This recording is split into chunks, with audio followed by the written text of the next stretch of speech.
when she told me, the bigger the hoops, the bigger the hoe. And she laughed about it in my face. Right then and there. Right then and there, I said, yeah, it wasn't about that. She don't respect herself, brother.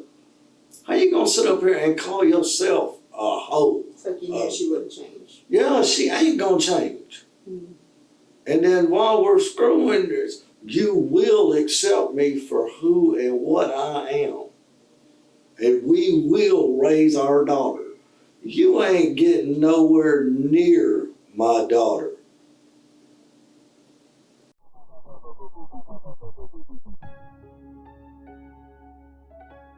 Hello all you couch detectives out there. My name is Lee. Thank you for being here. For everything Couch Detectives, check us out on our website, couchdetectivestv.com, or follow this QR code. The link is also in the description. Also, make sure you're subscribed here on YouTube.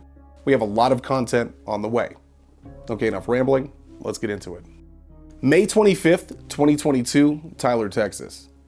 Police are called to the Lodge Apartments to find 40-year-old and mother of 4 Jaci Wilkerson in what was called a horrific scene. She was no longer alive.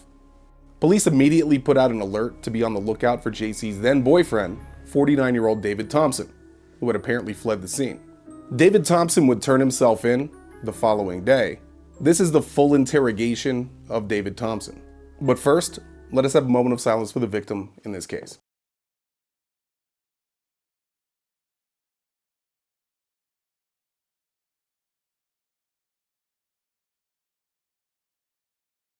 All that good stuff. Before we get started, I gotta read you this again, okay? You know the drill. Okay, so you have the right to remain.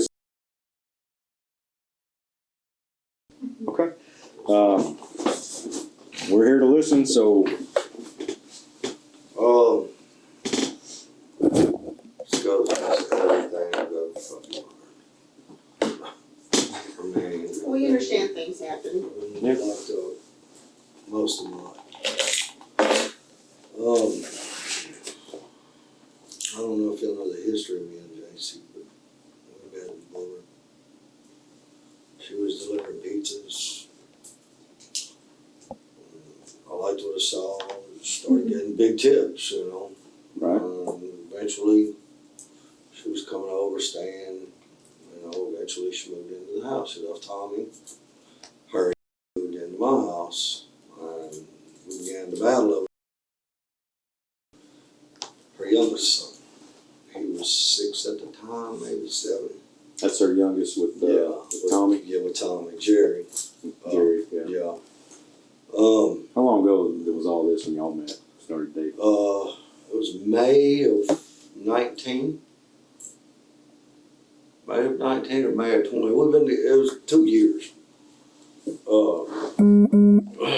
May the 8th was 2 years exactly. Okay, so that would have been in 20. Yeah.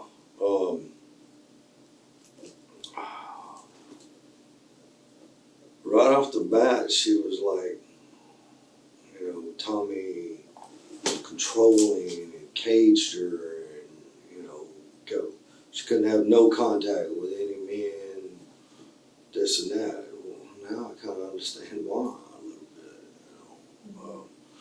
He scooped her up. He was 40 years old, man. She's a 17-year-old girl. Yeah. And her mama passed her off. I guess because she didn't know how to handle her or what. Because, I mean, just the stories, and this is all from Jaci, you know, just listening to her. Because me and Tommy never really talked, you know. Mm-hmm. I mean, Well, that's kind of natural, I think. yeah, I mean, never really had any hard feelings towards him, you know, until started getting over, you know, because he was dead bent on keeping, you know, which, I mean, would have been okay, but then somebody either called CPS on him, and I really think it was her, because, I mean, looking back over the 2 years, the shit that she's done to me and stuff, a lot of it's her own doing. Right. Because she was very mentally unstable. Her father was unstable, you know.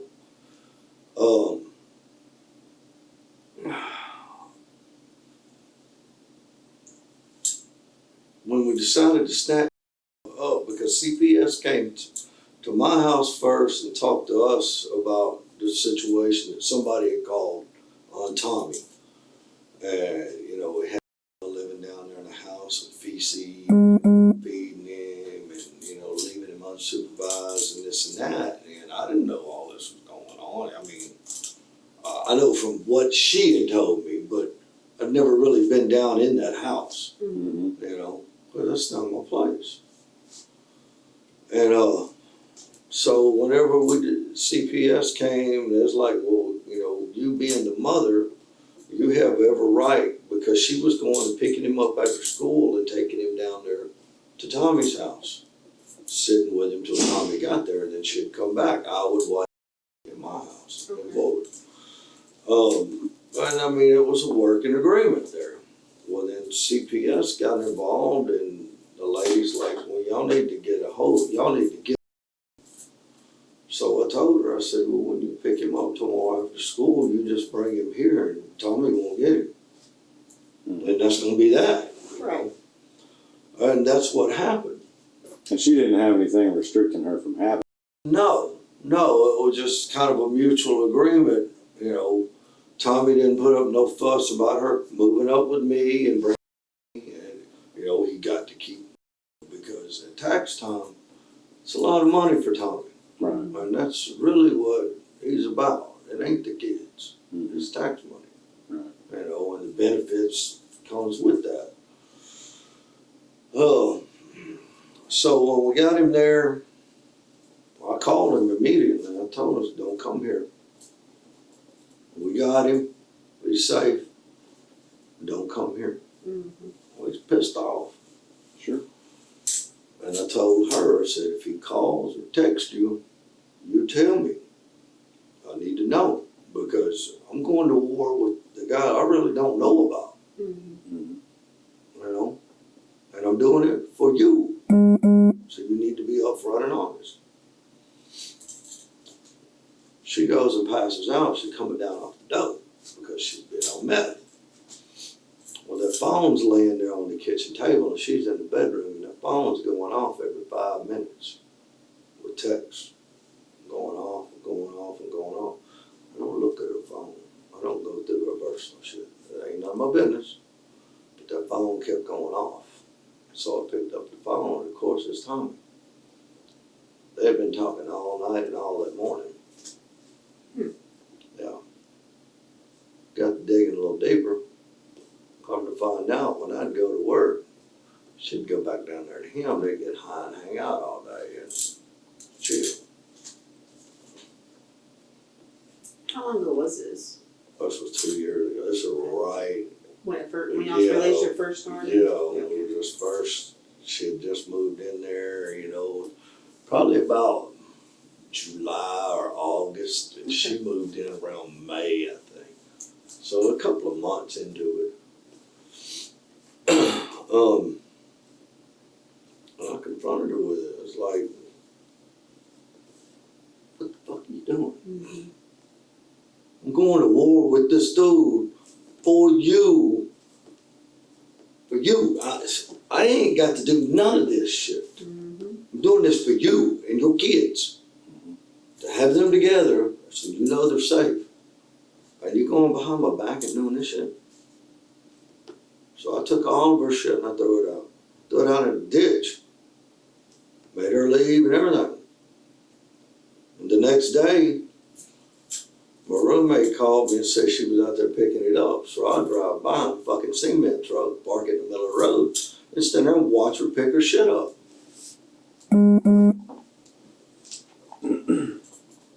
Time goes by, I bring her back in. By this time, CPS has got both the kids now. So I bring her back in, and 2 months later, right around October, around my birthday, that's when she got pregnant. I'll be 50 years old this year. That's all I've ever wanted.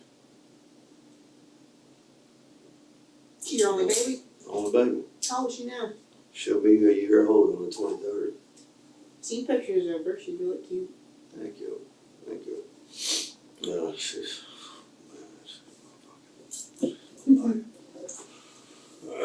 anyway, so I don't think any promiscuity, I'm saying it right, was going on throughout her pregnancy.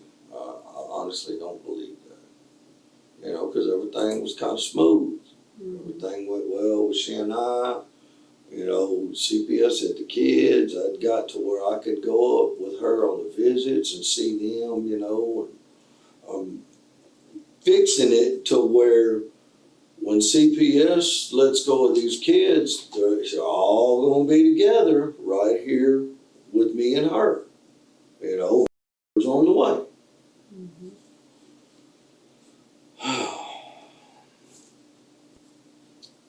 She has the baby in June. She couldn't pass the drug test. She quit, got her off the med. She had a $400 a month weed habit and ain't got no job. So I told her, you don't work. She said, no, focus on getting the kids back. You take care of the house. Morning, you ready. Take care of everything else.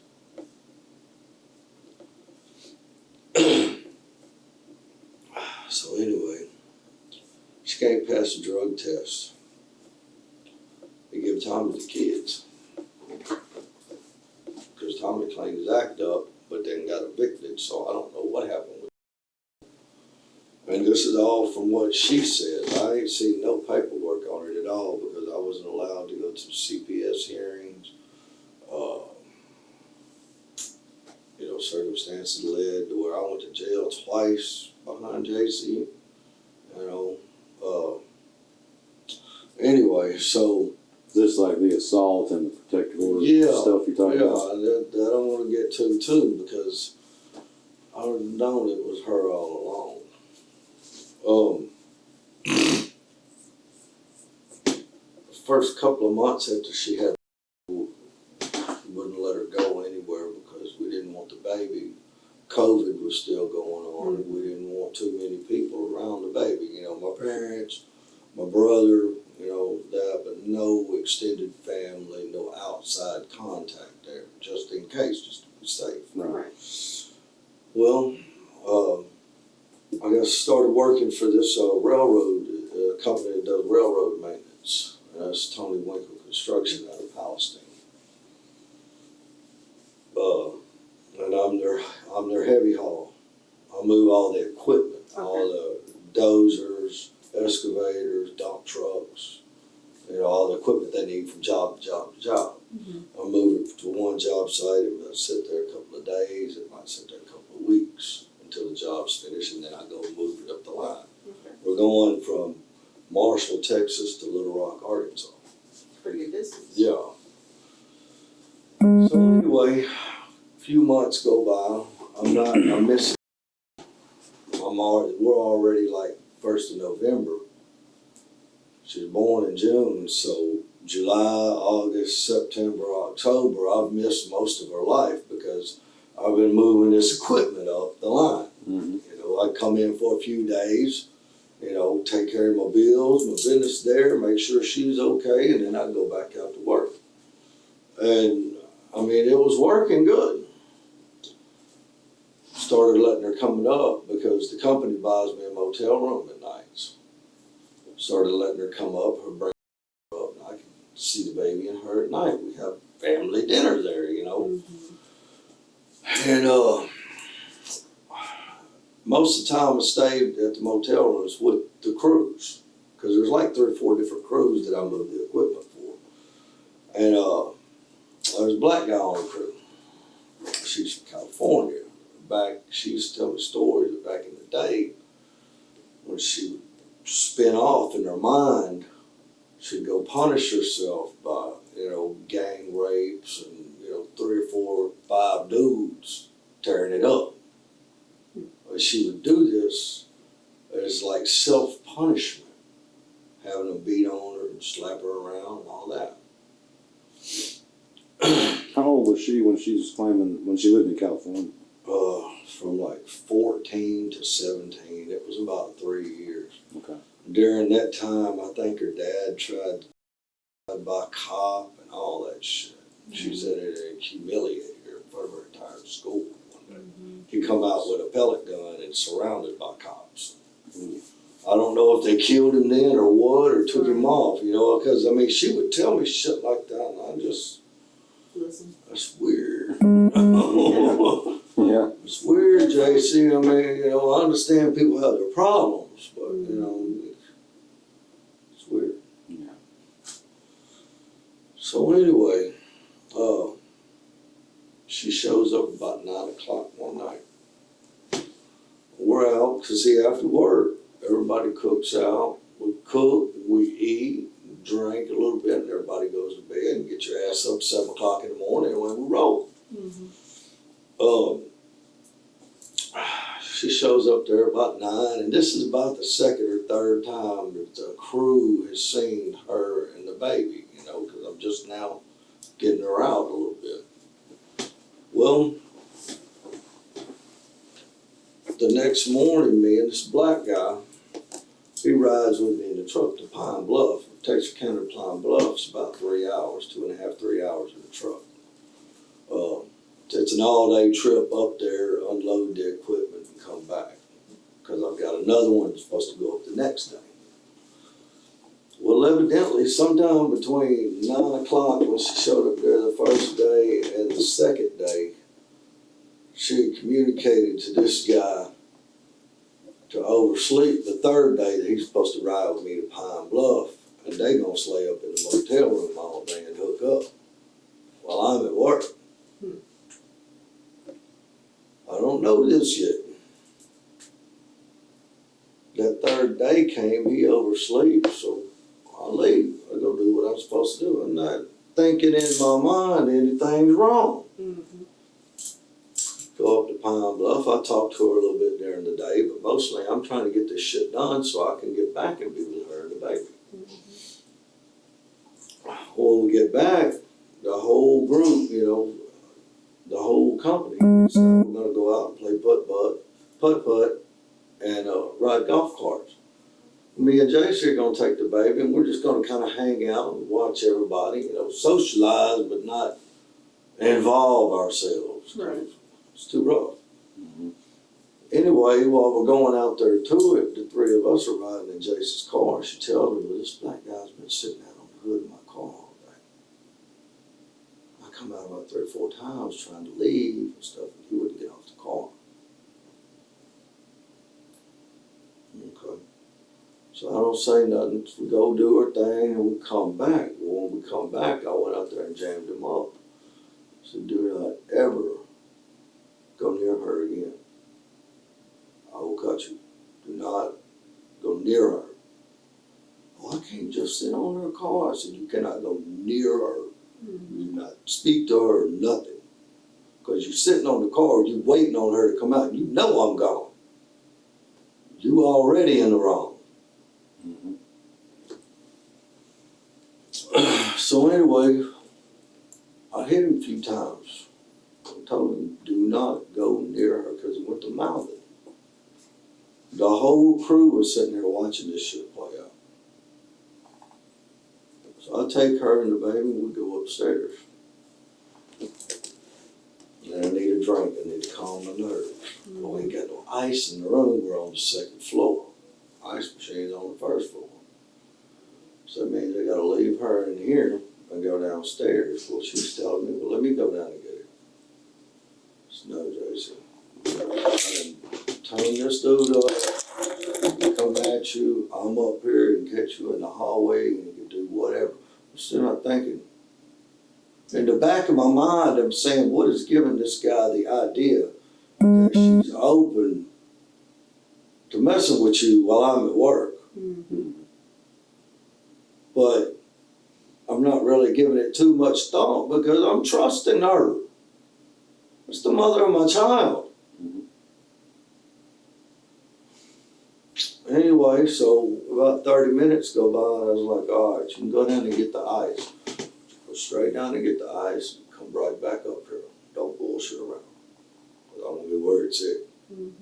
I'm locked in here with this baby. And you're out there. So she leaves, and it wasn't a good minute goes by, and I hear voices out in the hallway, and one of them's his voice.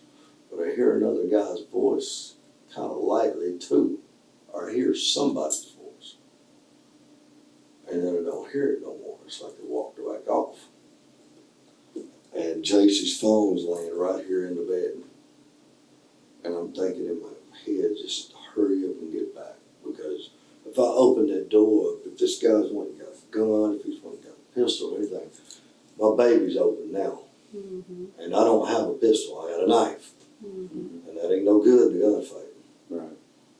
I don't know what the hell's going on down outside this doorway. All I know is that she's out there vulnerable. Mm-hmm. And she needs to get back.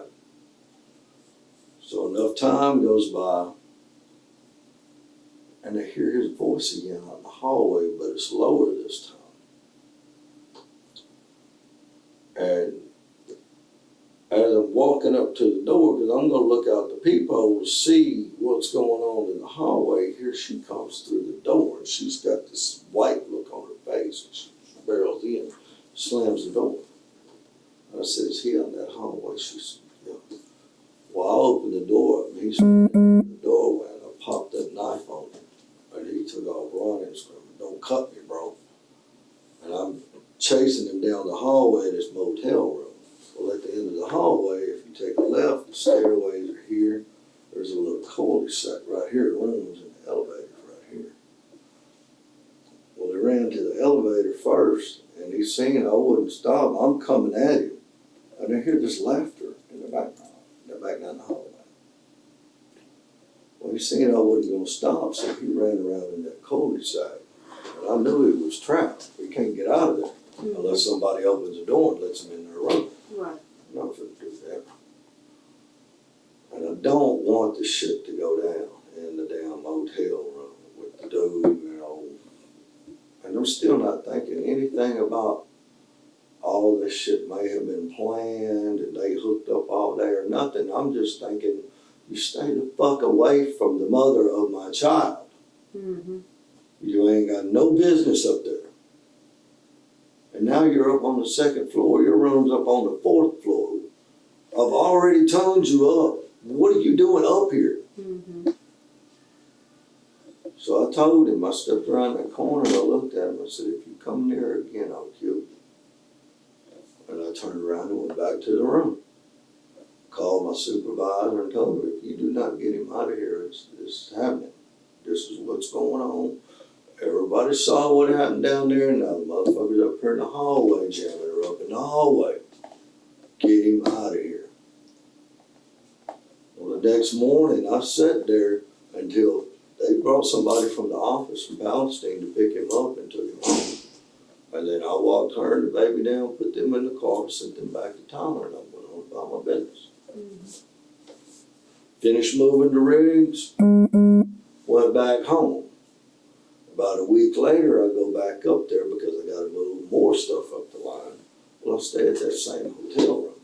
And we've been staying at this hotel room for a couple of months now, you know, off and on. So you're familiar with it? Yeah, I'm familiar with them. So I get one of the girls to let me watch these damn security tapes for them days. That man was up in that room with Jaci all freaking day long. Mm-hmm.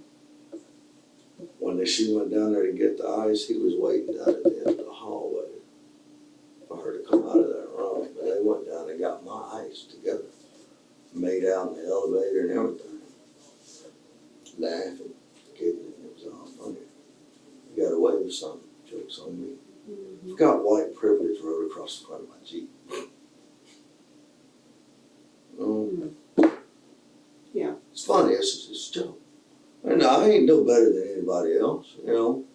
I just stay with your people. Mm-hmm. She thought it was funny. It's a joke. She laid up in here. And you can't see in the room. Right. But he was in that room a good 5 or 6 hours. With my old lady and my baby. Laying right there in bed with them.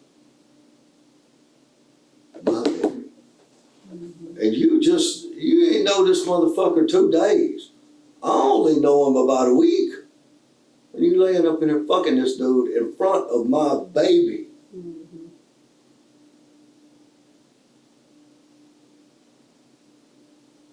You don't do that. You don't do that to nobody. You don't. And my dad rationalized it as,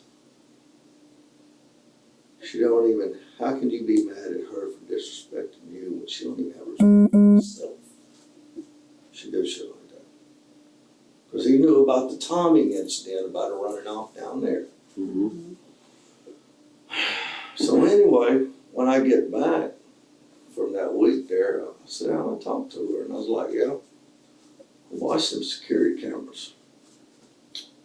And I said, you know, it's kind of grainy and it's fuzzy and this and that, but, you know, I seen you come out the elevator, kind of playing it off, and I'm trying to give her the hint, bitch, I know what you did. Mm-hmm.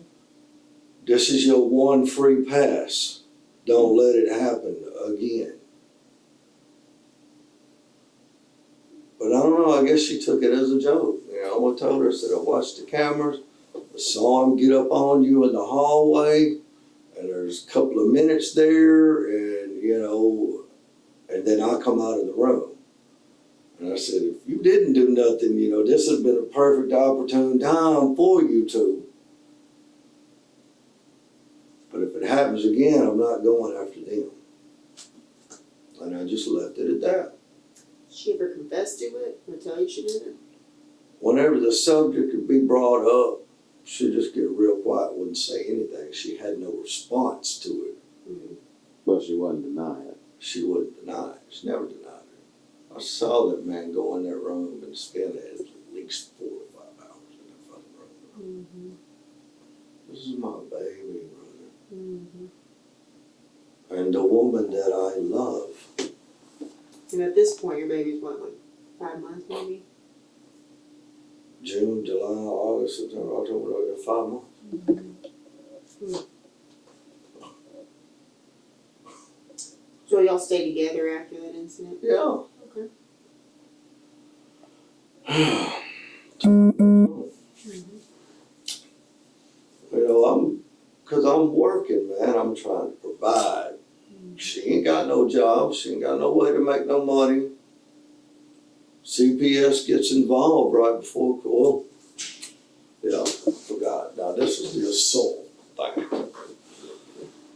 My relatives from Midland, they come in. They've got an RV. They come out to the lake. Now, this cousin and her husband that are in, I mean, she's my girl. When I first went to prison at 93, she came to that jail and cussed me out for 2 hours straight, just let me have it. Loved her ever since. I mean, got pictures of her. I mean, we're like infants in the bathtub together, you know. I mean, that kind of thing. We're that close. Mm-hmm. And it's a very strong bond. Anyway, her and her husband show up, and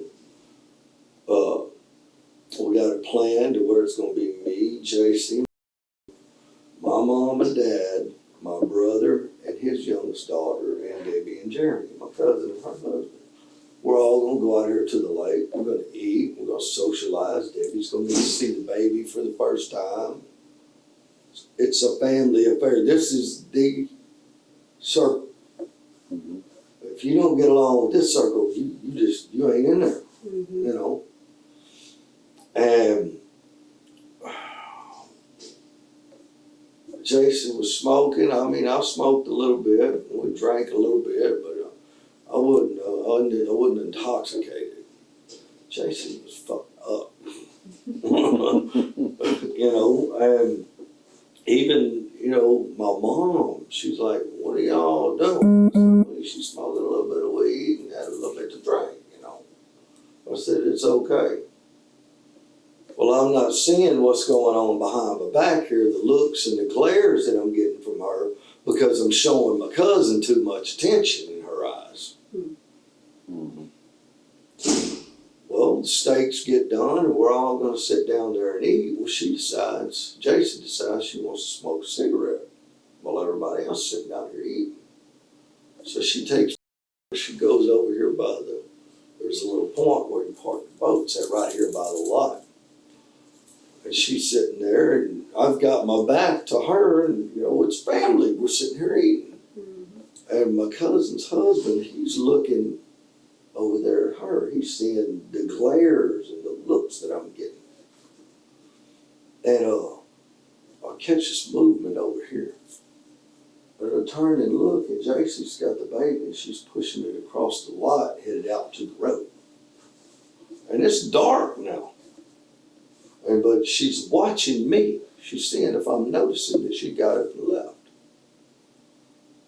And I told my cousin, and I said, I'll be right back. And by this time I look, and she's going around behind his truck.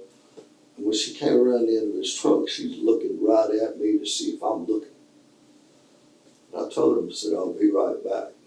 And I got up, and by the time I got out to the road, she was at the other end of the damn RV park, pushing the stroller across somebody's lot.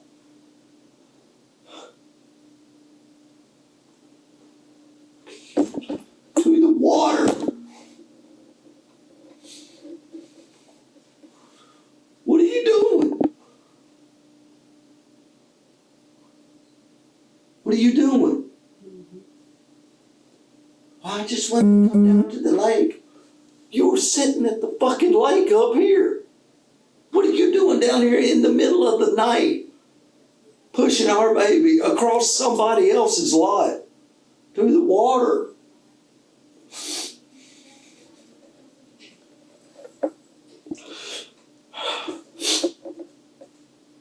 So I told her, get your ass back up here. You're going to get a plate. You're going to eat. Then we're going home. When she got back up there, she didn't want to eat. And my mom got the baby. So I went and fixed her a plate and I made her sit down and eat. Anyway, we eat, we get in the car and we go home.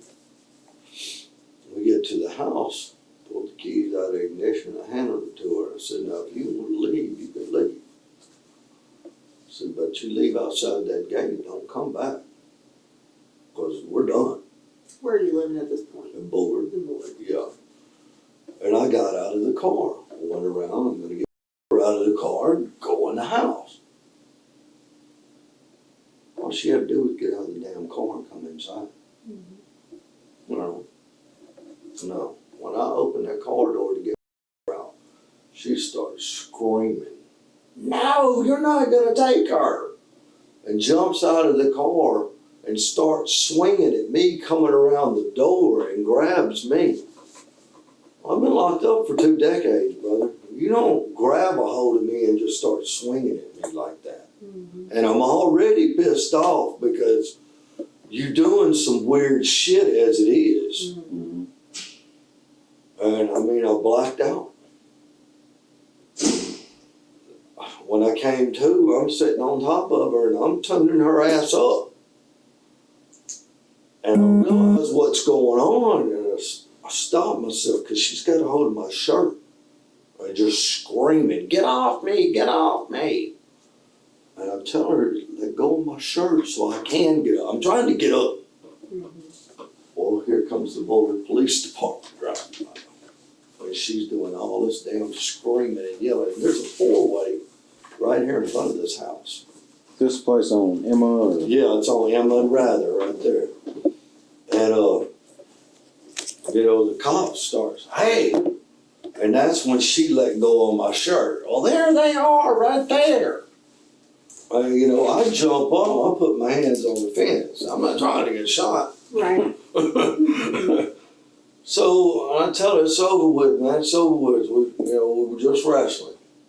Well, that's what Jaci told him to do, And of course I go to jail because the baby's still right there in the car seat. So I go to jail, bond out. CPS comes. I got that protective order on me now. I can't go down there to the house. Even though I'm still paying the damn bills and it's in my name. I can't go home. So first couple of nights I spent with my parents, and then eventually I start going back down there at night, but I mean, everything's good. Come the next Friday, I've got to go to West Texas to move some equipment out here. But I've got a doctor's appointment that following Monday morning in Bullard, and it's a couple 100 yards from the house. So the way I got it planned is I'm gonna come in late Sunday evening, I'm gonna shower, change clothes, sleep a little bit, see the doctor, and then we'll go back out to work. I'm on the phone with Jaci the whole time, several days that I'm gone and this and that, everything's good. Get about 30 minutes out from the house and I call her and I tell her, say, I'm at the Loves out here on 20. I'm about 30 minutes there. I'll be there in about 30 minutes. Get off the phone with her. Now, y'all know Keith. Keith's our roommate. Him and my dad have been buddies for like 25 or 30 years. He's part of the family. You know? Right. Me and him been living in this house for a good 2 years together by then. Anyway, he said Jaci had came in. He didn't even know I was coming home. Jaci's the only one that knows where I'm at, time frame, and everything. She's the only one that knows. He said she came in and asked him to come out and smoke a joint with her on the porch. Well, he said whenever he came out, there's 3 squad cars sitting over there in the daycare parking lot. Well, Jaci been sitting out there the whole time watching. But you know, there's protective orders on me. You know, if I get caught at this house, I'm going back to jail. You know, I'm 30 minutes away from the house and there's 3 squad cars parked across the street from our house. Why the fuck don't you call me and give me a heads up? Hey, you might want to wait a minute. Something going on over here. Give her a few minutes. She don't say shit. And Keith, not knowing that I'm on my way home, he don't think nothing of it. I mean, we sit there and watch the cops all the time because the police department, you can see the back door of the police department from our front porch. Okay. I mean, we watch them all the time. So, I mean, that's kind of how I reasoned it by her not picking up the phone and calling me. So whenever I show up, I pull in the driveway, all 3 of them cops walking immediately across the street. Who's just pulling up in this dually here? You know, I'm like, hey, well, what the hell's going on? You know? Well, they arrest me and take me to jail, and the whole time she's screaming, make sure he knows that I'm not the one that called. Make sure he knows that. Oh, bitch, you're the one that called because they showed up 20 minutes before I got there. You got off the phone with me, you made a decision, and then you called that police department, you told them I was coming home. Why do you think she did that? I don't know. Because things, you'd been over there up to that point, Yeah. and everything was cool. Everything was fine. But this I day- have no idea. I mean, some of this shit that she does is just crazy. It don't make no sense. And the things that she would tell me, you know, it just don't add up. Like with the guy in the car, sitting on her car. This man ain't just gonna, hey, there's a white girl here, oh man, going here. She might give me some pussy if I stay home, you know. That don't come into a normal man's mind unless something, a seed is planted there. Right. Because otherwise, didn't nobody mess with any other of the girlfriends and wives there. Why is he gonna pick mine out? Shows up with the baby. Do you feel like she may have said something? I know damn good and well she did, especially watching that tape. Yeah. We sat in that room with her for, I know, half the damn day at least. She's playing games. And like I said, a lot of her shit just don't add up, period. So anyway, I go to jail, bond back out, you know. So I'm like, well, I'm so sorry you went to jail, and I should have called and this and that. And I said, Jaci, you the only one to do the time frame. And this happened what, November? November. last year? Yeah, and this just right after the incident in Texarkana with this black dude. I mean, just. How long was this after you got arrested with, for the fight? It's like a week. Oh, just a week? Yeah. At this point, do y'all still have your baby? Yeah. Okay. Whenever I got arrested that second time and went to jail, they came and took her because it violated their protective order. Oh, okay. So they put it on her too. So Yeah. So what's your baby's name? So they took it for both of you. Yeah. Okay. And I'm explaining to Jaci, you know, well, I mean, the time frames are all pointing to you, unless you spoke to somebody after I got off the phone and told them I was coming. There ain't no way in hell nobody knew that time frame. Mm-hmm. And to have them laws posted up at this house waiting on me like that, unless you get the call. Or somebody just a wild, lucky ass guess. Because I tried to get records, the records of that police report, and they wouldn't do it because it ain't never been sent to the DA's office. That's weird. That's what they told me. That's the only Because I time. mean, yeah, and that's through open records. Yeah. You know, I was offered to pay for everything. I want to know You want who the fuck made this call. Right. Yeah, I want to know the truth because I'm looking at Jaci.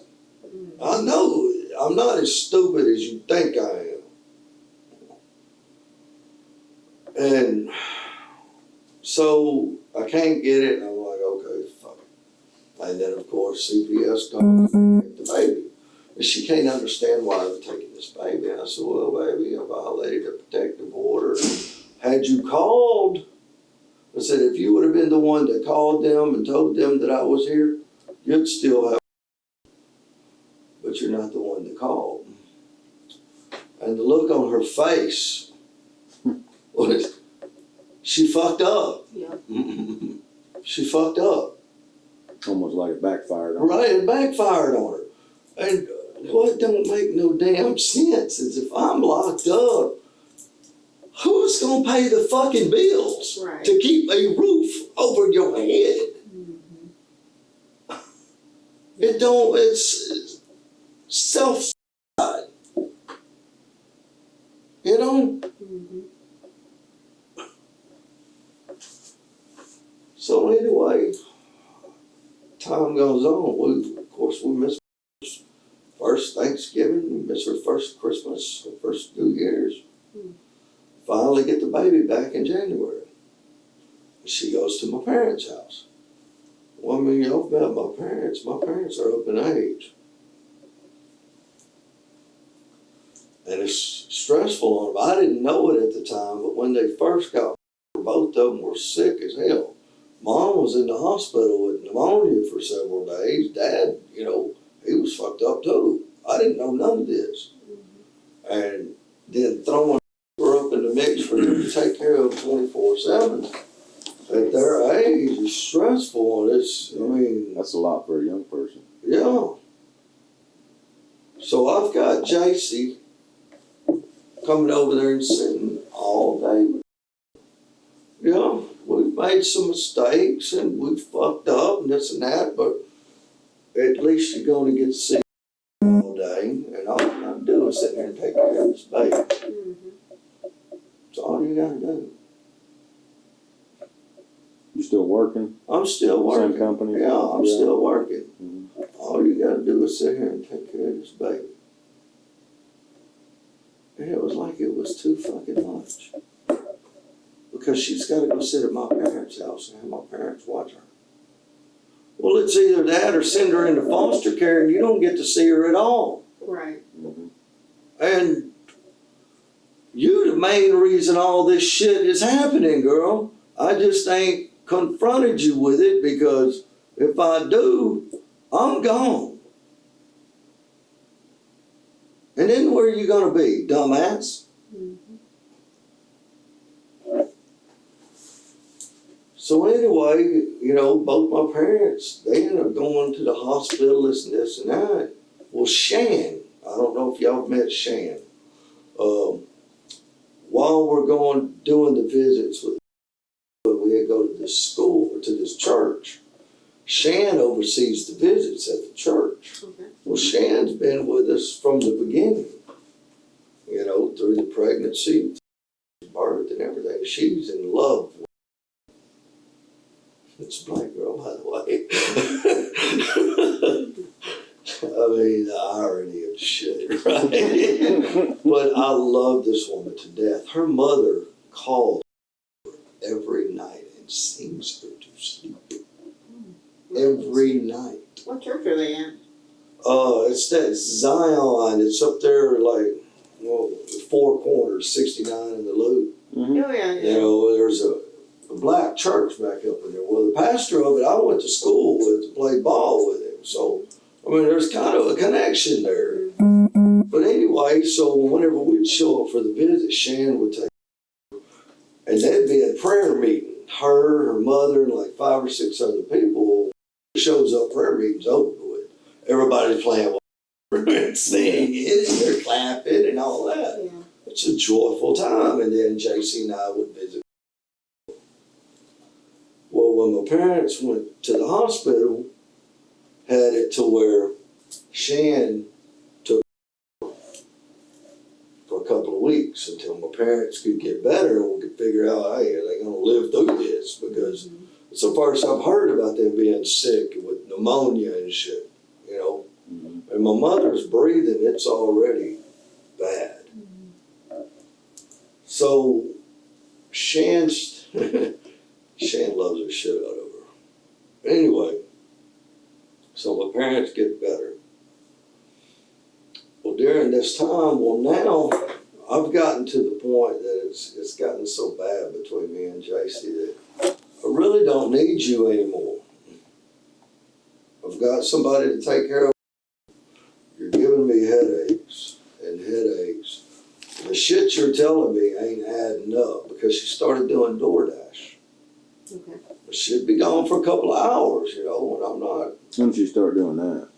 Well, she'd been doing it off and on for, you know, a while. She'd do it, get her little cigarette money, running money. When my money would run short, you know, she'd go out and do that. My parents, you know, my mom would sit there and watch the baby, get some nap. Okay. Well, she got to where she'd tell me, well, this guy was trying to holler at me today and flipped out this money, showing me all the money he makes, but she's sitting in her chair with her legs jacked wide open and zipping up her fucking pants. While you're telling me about this guy hollering at you at some restaurant. Weird. Real fucking weird. And all the history here that I already know you've been fucking around. You're out here fucking these dudes. You think she did that on purpose? Oh yeah, she's doing it on purpose. Jack with you a little bit? We go find these 3 phones. It's gonna tell you all you need to know about that jacking with my fucking mind. Okay. And I don't know if Mom showed you the text that I sent to her and Shan and CPS and my cousin and stuff like that, but Easter Sunday, she's supposed to be at my parents' house with me for having Easter. So first real holiday we gonna get spent. She's up in a motel room having her ass slapped by some dude she met at the lake.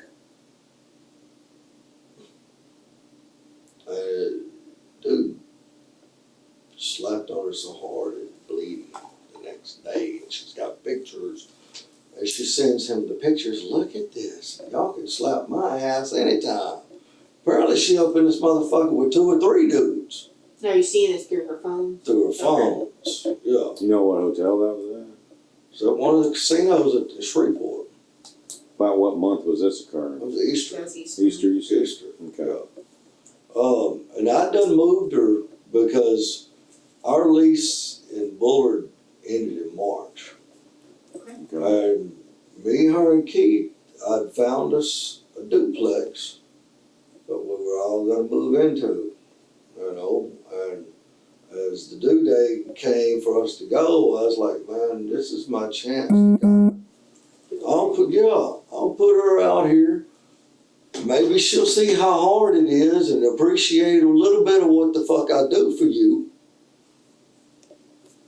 And you and kind of get it right in your mind. Let you figure it out for yourself. You know, you're probably gonna go out and meet one, maybe two guys, but I really don't think you're that big of a fucking whore.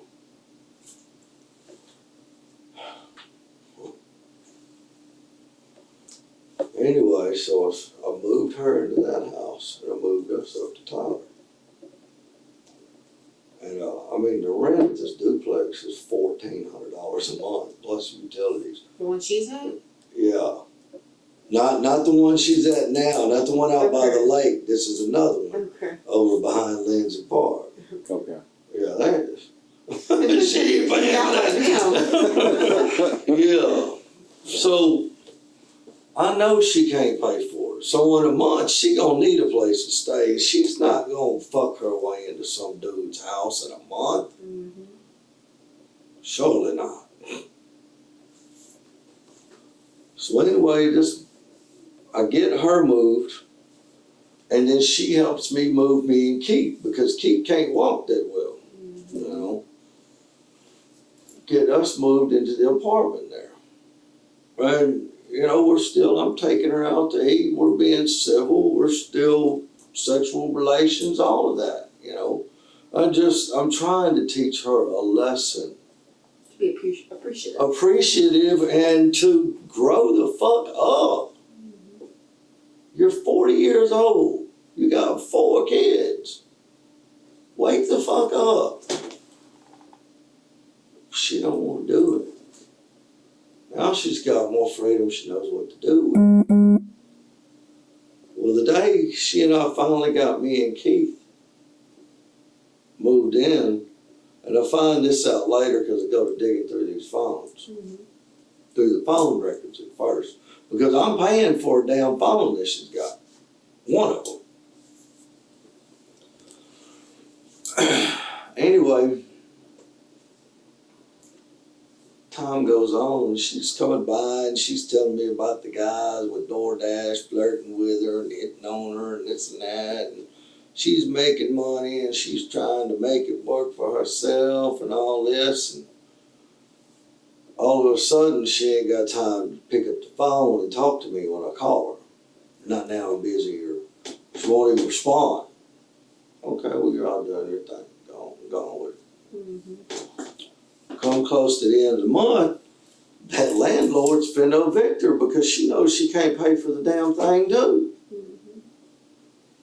And I tell her, I say, well, at the end of the month, we'll just move all your stuff over here, because me and Keith had the 3-bedroom. I was like, we'll move you up in here and you can stay in here till you get up on your feet. I said, but you're not sleeping in my bed, you're gonna sleep over there in the spare room. I'm being an ass, but I'm still trying to teach her a damn lesson because she ain't learning shit. Nothing. She's still drinking, and she didn't drink till she met me. And I like to drink vodka. I don't drink till I get just sloppy drunk, but I'll have me a glass or two in the evening, sip on it, and go to bed. It relaxes me. Or I'll smoke a joint with her, you know. This girl is turning a half a gallon of vodka up at 7 o'clock in the fucking morning and just doing shots. Straight. At 7 o'clock in the morning. You don't do that with vodka. Vodka will fuck you up. That will. And she don't drink. Why do you think she started doing that? Because I would drink. She said, whatever I do, she's got to do. This was her rationale, I guess. She have an addicted kind of personality? Oh, yeah. Anything she used, she was on it? Yeah, she was on it. Okay. You know, I'd take her to the mud park. And there was only one time that we went and we actually didn't fight. If I looked at another female, if I spoke, if I waved and said hello, I mean, the jealousy would just come the fuck out and she would go ballistic. And there's a lot of girls out at those things wearing bikinis and shit. There's thousands of people, especially at them events. And you got over 1,000 acres of woods to go play and hide. Just do whatever. There's no rules. You don't shoot nobody. You don't kill nobody. And you don't fuck with nobody's shit. Mm-hmm. Women, property, nothing. You don't do that. You know, if you're invited up to somebody's camp, well, then you go up in there. If you're not invited, you don't go. Right. You know? Well, we get stuck down in this mud hole one time. And my four-wheeler, the starter's going bad on it. So it dies while it's in this mud hole. And usually I get, you know, I roll it a little bit, move it around, and fire back up and go on. Well, I can't get it to move because I'm down in this mud hole, I'm stuck. Well, this is a group of about 15 guys and 2 or 3 girls show up. Well, Jaci, she been drinking all that vodka. She jumps off of the four-wheeler and goes up with these other girls that are surrounded by these guys. And, you know, 4 or 5 of the guys, they come down to help me tie my four-wheeler up. We're going to get it out of the mud hole because that's what you do. Everybody kind of helps everybody out. While I'm doing this, she's up here in this group screaming about, I got a whole bottle of vodka and I'm down for anything. Let's party. She's drunk. Well, little do I know, this Mexican guy done come up with a half a gallon of tequila. And she will drink anything you put it in her face. Well, she's up here drinking all this fucking tequila. While I'm down here trying to get her shit out of the mud hole. Yeah. So anyway, we get it out and I look up there and I heard her say that. But I mean, I'm with like 5 or 6 of these guys too. I'm like, man, ain't nothing going on back here. Let's get the shit out. I know she's being obnoxious, you know, outlandish, belligerent. I know she's drunk. Mm-hmm. Just get it out. We'll talk about it later. So we get it out and I turn and I look at her and say, come on, let's go. So she comes and hops up back up on the four-wheeler.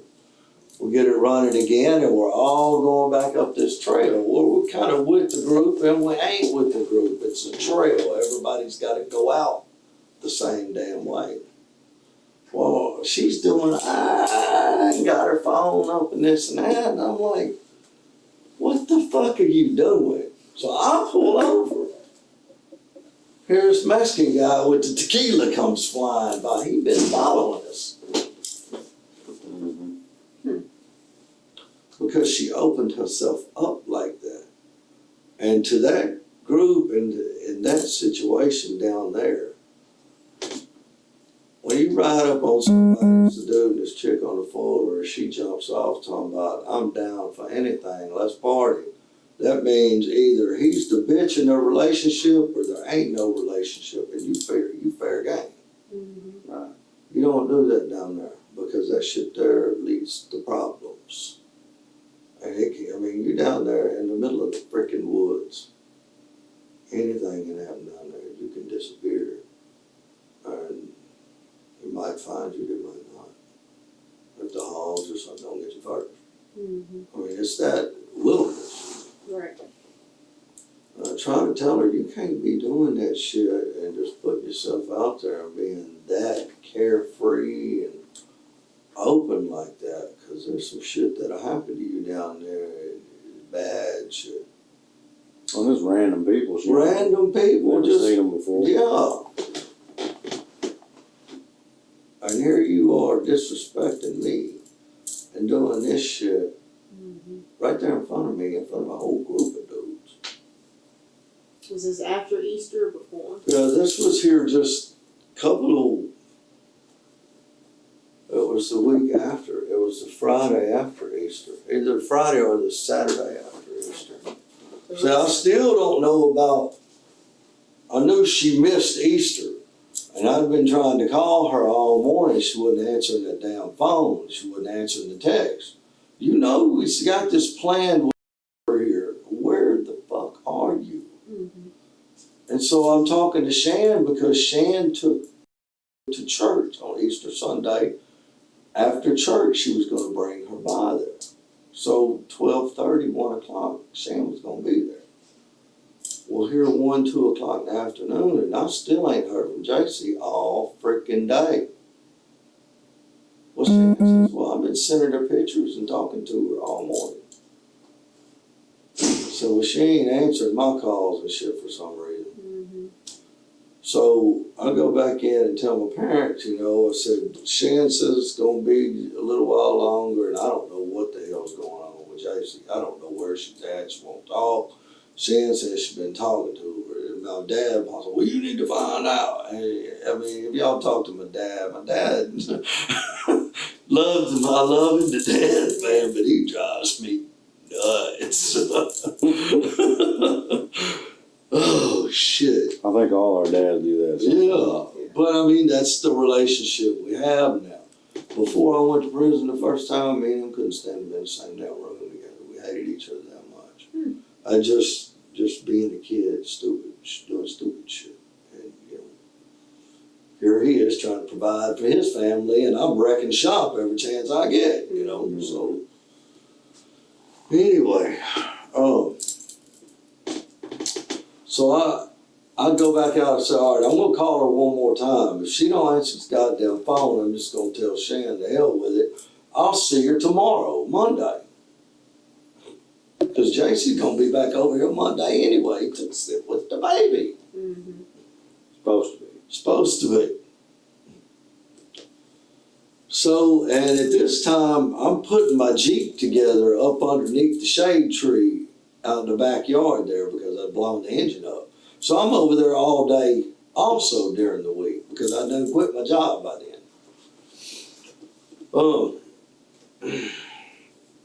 What happened with your job? Was there a specific reason? Just get It wore out? got slow. It got like real slow. I mean, I was popping like anywhere from 40 to 60, 70 hours a week. And then after Christmas, it was like, I'd be lucky to get 20 hours a week. Damn. Yeah, for all that traveling. Yeah. Yeah. Yeah, and I mean, I can't live off that. Right. I can't do it. Not shit. So anyway, I call her, she won't answer, so I call Shan back, and Shan's still at the church. They're having a little Easter egg hunt. Said, don't worry about it, don't bring her by. I'll see her tomorrow. Said, Jaci won't answer the phone. Mm-hmm. Well, evidently Shan called Jaci. Jaci texted me. Well, I'm with Lisa and Trish right now. We went to the boats and they kept me over here far too long, and I don't want them to hear them. I don't want them hearing me talk to you. So I'll call you when I get to my car. Who the hell is Lisa and Trish? So her friends that I am absolutely not allowed to go to their house. I met this woman one freaking time. Mm-hmm. There's no problem, no issues, anything in that meeting. It wasn't but a couple of hours. All of a sudden, I am banned from her house. You don't know what stories were being told. I don't know what story is being told. These folks that Jaci's known Yeah, for a while, for a while. Yeah, it's people she's known since. and they don't like you apparently. Uh, Just don't know why. don't know why. That's kind of strange. Mm-hmm. Yeah, it is. It's real fucking strange. And I know she badmouths me. Do you think she was like she's talking about? You think she was telling some stories to certain friends of hers to make you look in a bad light? But then she comes to you and acts like things are okay It's two when sides. she needs to be around She you. Or needs something. needs money or She needs my help. She needs me to fix something. Mm-hmm. You know, she wants sex. You know, she needs weed. She needs this or she that. Or she just wants somebody to spend the night with. So anyway, when she tells me this, I'm like, bitch, I'm not stupid. You out with some dude. You probably ain't even in Shreveport. You out whoring around with some dude, because when she finally got to her car and she called me, I could hear some pots and pans rattling around in the background. And Jaci don't have no pots and pans over at this duplex. Mm-hmm. Where you at, Jaci? I'm at home. I just got home and, you know, I'm getting ready to go to Chrissy's. I said, me and Chrissy, we good. Her and her husband, he's been to the pen and stuff. This girl, Lisa, I don't know much about her at all. And I've only seen her that one time. But that's the one place that I cannot go. I'm banned from it. Mm-hmm. Why am I banned from it, Jason? What'd you tell them folks? Well, I just told them about that, you assaulted me in the jail thing and us getting the baby taken away. Well, what all did you tell them, Jason? Because you know as well as I do, you had just as much, if you were just as much at fault for me hitting you as I was. I just lost my cool. Mm-hmm. She never would give me a straight answer. Jaci knows when she's lying, because she cannot lie. Her body language, quick, short answers, generalized answers, you're hiding something. Somebody asks you, what'd you buy at the store? I bought milk, cigarettes, bread. What'd you buy at the store? I just went for a couple of things. Spent about 20 minutes there. You didn't buy nothing at the damn store. All right. You're right about that. So anyway, and I'm thinking in my head, so you ain't at the boat. You probably ain't at the boat. You ain't with Lisa and Trish. You with some dude. I said, whatever. You ain't showed up. It's already 3 o'clock. See you tomorrow. Mm-hmm. And hung up the phone. Fuck you. If you want to go out, go do you. Mm-hmm. So the next morning she shows up and everything's back on. We're all good again. I'm out there working on the Jeep because that's what I'm doing all day is trying to put the damn Jeep back together. And so I've got a ride. I mean, I've been on foot for 6 months. Mm-hmm. And now that she don't live with me, I don't have a ride. Because Keith, his truck barely runs itself. So anyway, come that Friday, it was either that following Friday or Saturday. My hands, I've been working so much on this thing that my hands are starting to get cramps and I can't hold the bolts. And the tight places, I can't reach them. So I've got her out here helping me a little bit. And I mean, it's a working thing here. We're getting along good now. I've done forgotten about all this shit here, It's under the bridge, fuck it. Because I've kind of pushed her to it, Mm-hmm. I mean, I turned her loose. Go out and figure this shit out. So anyway, my next door neighbor comes over, and I've known this guy for 45 years. So I'm 5 years old. Our parents have lived next door to him for that long. And you've been there, my parents' house. The house next door to them there across on the blacktop. And then there's a blue trailer house back there. Okay. That's where Robert lives. That's my brother. He walks up. Jaci, she's standing up on the bumper, bent over inside the Jeep. And Robert don't make no comments about none of my girlfriends, And just all of a sudden he pops off, God damn, Jaci, you got that ass hanging out there today, don't you? And I look at him, I'm like, what the fuck? And then I'm looking at her and she's like frozen in shock. And I'm looking at both of them and Robert's playing it off. But it ain't clicking. So I reach up, I slap her on the ass. And, yeah, that's all right, ain't it? Well, Robert goes on about his business. I don't think no more about it. That's when we went to the mud park and the guy was following us and this and that night. Well, after we got up out of there and she was doing that with a phone and waving and she told me who that was following us, I took her ass to the truck and I loaded up and we left. It ain't but like 10 o'clock. We ain't been out there but about 3 or 4 hours. When I go out there, I stay all night. I usually pass out somewhere out there. Mm-hmm. Because I get too drunk and I don't need to be driving. Everybody does it. Mm-hmm. So anyway, we're coming back and I in my head, as I'm saying this to her, I said, Jaci, you're just gonna have to go out and fuck somebody else and have them tell you what I'm trying to tell you now. When you get drunk, you get stupid. I said, that scenario back there, this is what it looked like. And this is how you put yourself out there. You do not do that because it's a dangerous place as it is. You don't do that. And I said, all this fucking headache and strife and shit you're just gonna have to go out and find somebody else and have them tell you what I'm trying to tell you now. You're gonna have to learn it. Get the fuck out. Took her to my parents' house. She got out and hopped in her car. Well, the look on her face, whenever I told her she just gonna have to go fuck somebody else, the look on her face,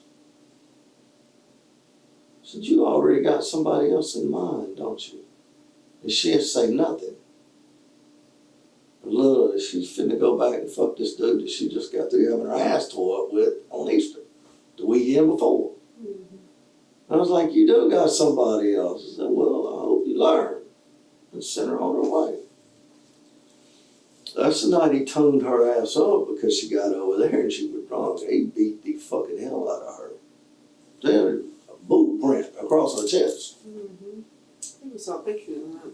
Well, she's got bruises all up on here, bruises here, all up on the sides, and she's fucked up. He beat the shit out of her.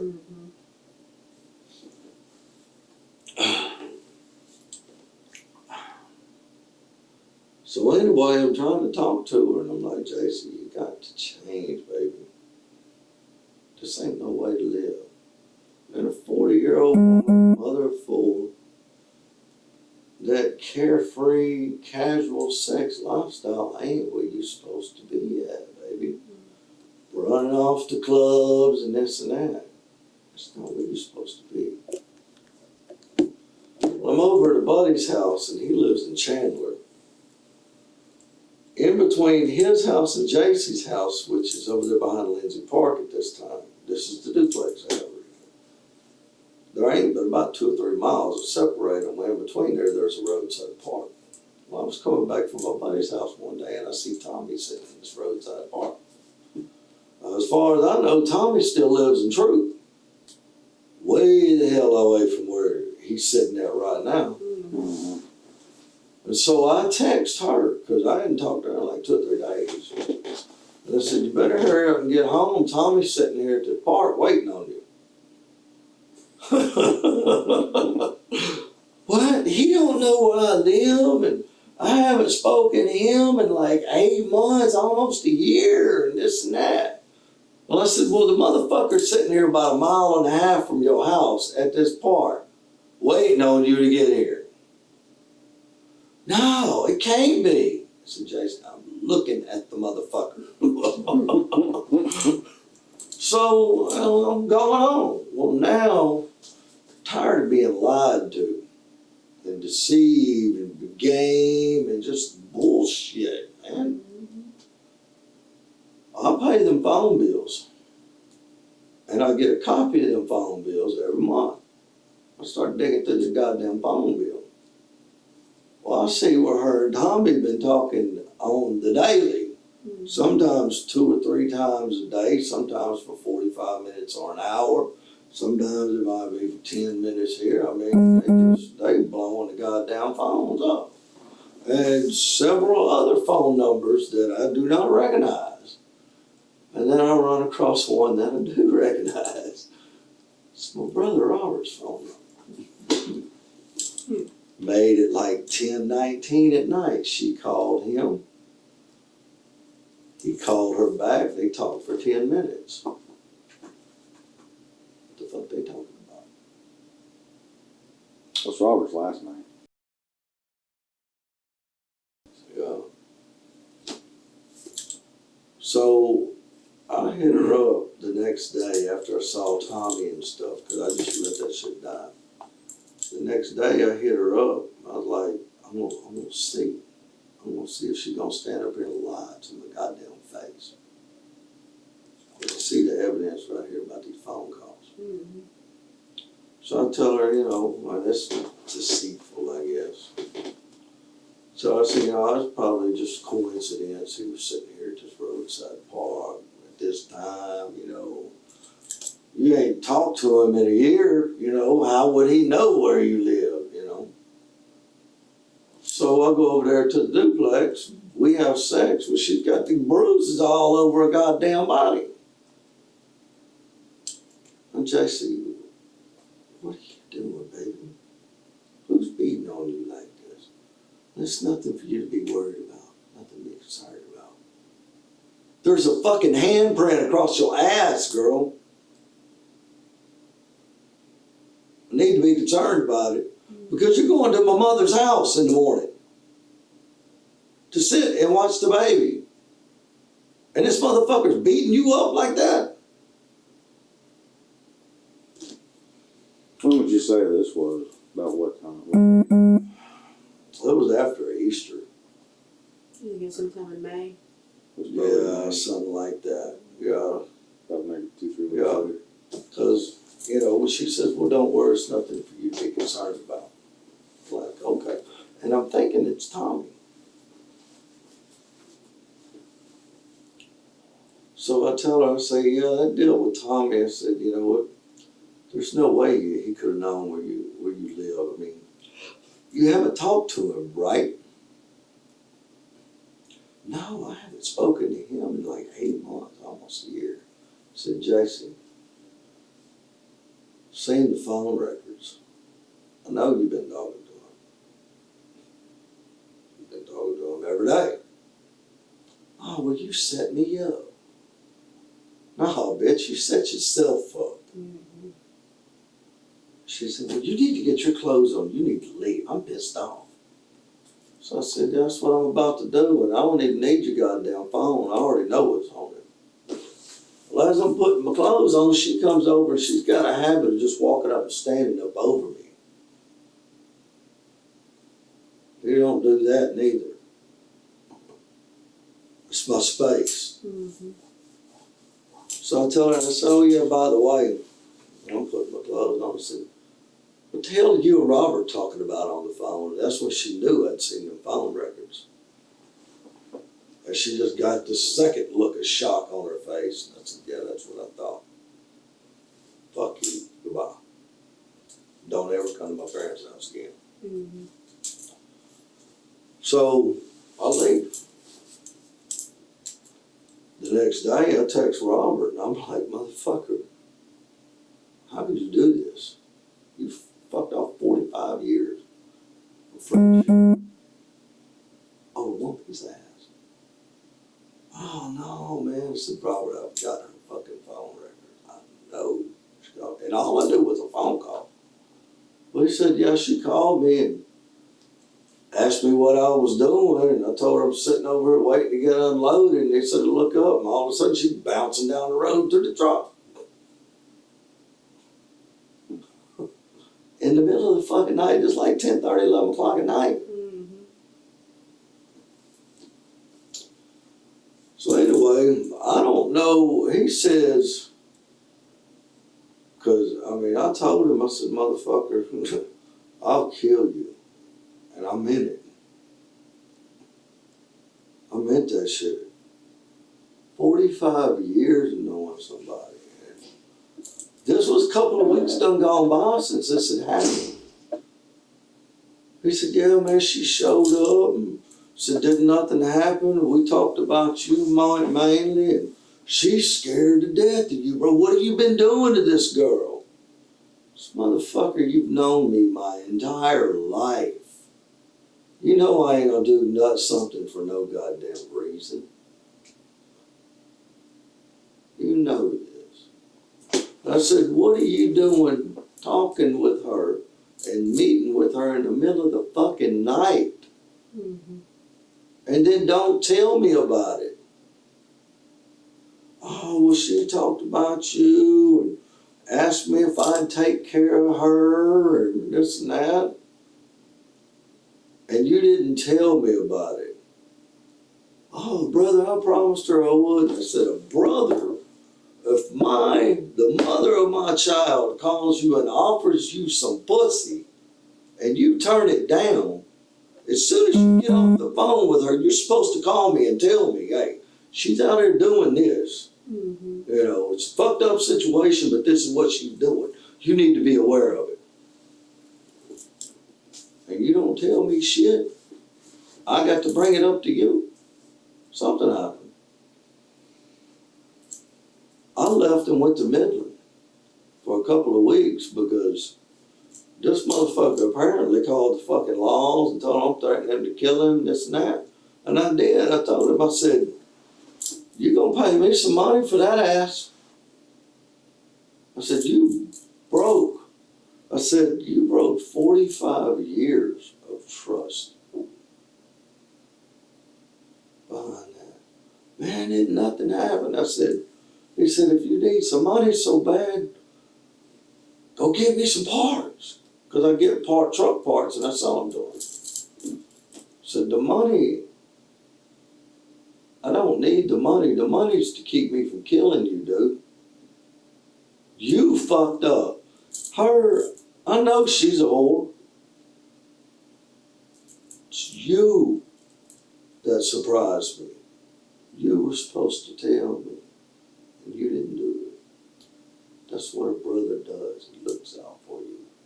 He felt betrayed by him. Betrayed, the ultimate betrayal, because his mama spanked my ass when I was a kid and will still do it. She's damn near 90 years old. Mm-hmm. You know? Mm-hmm. I mean, it's that we are family, period. And you ain't gonna tell me my girl just offered you some pussy.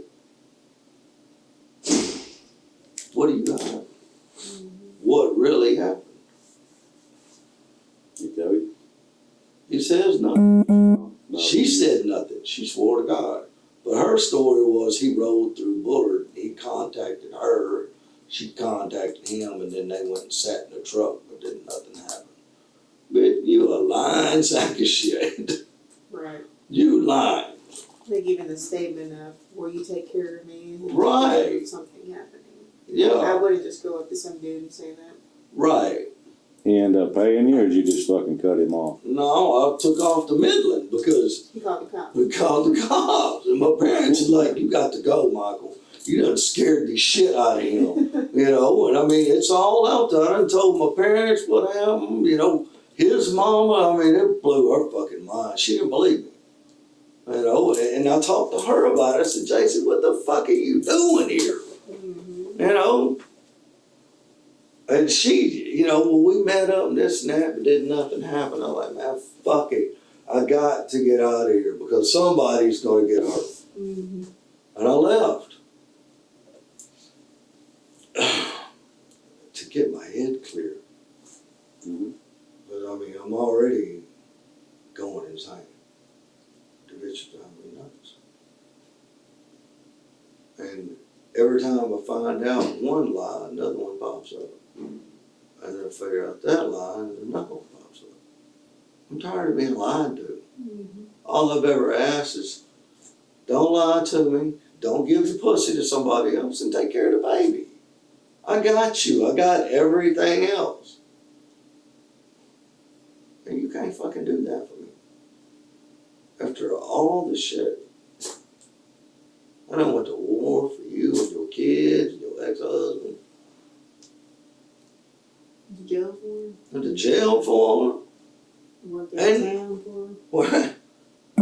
Everybody at work, because when I bond out, I go right back to work. They're like, man, what are you doing still with her? Mm-hmm. It's the mother of my child. Mm-hmm. I'm old school. You know, I believe take care of your responsibilities. Mm-hmm. Period. And I love her. I do. Even though I know she's a lying ass bitch, I love her. And I want this to work. I know you mentally fucked off. Because ain't nobody gonna be doing the shit you doing and be sane. Ain't nobody in their right mind gonna do somebody else like that. Just fuck, wreck shop on somebody's life just because. Mm-hmm. Nobody gonna do that shit. Not normal people. ain't normal, bitch. You mentally fucked up. So anyway, I go out there to Midland, and my mom calls me and says, you know, CPS, they're bringing her back to the house because they want her away from Shan. Shan's getting too attached.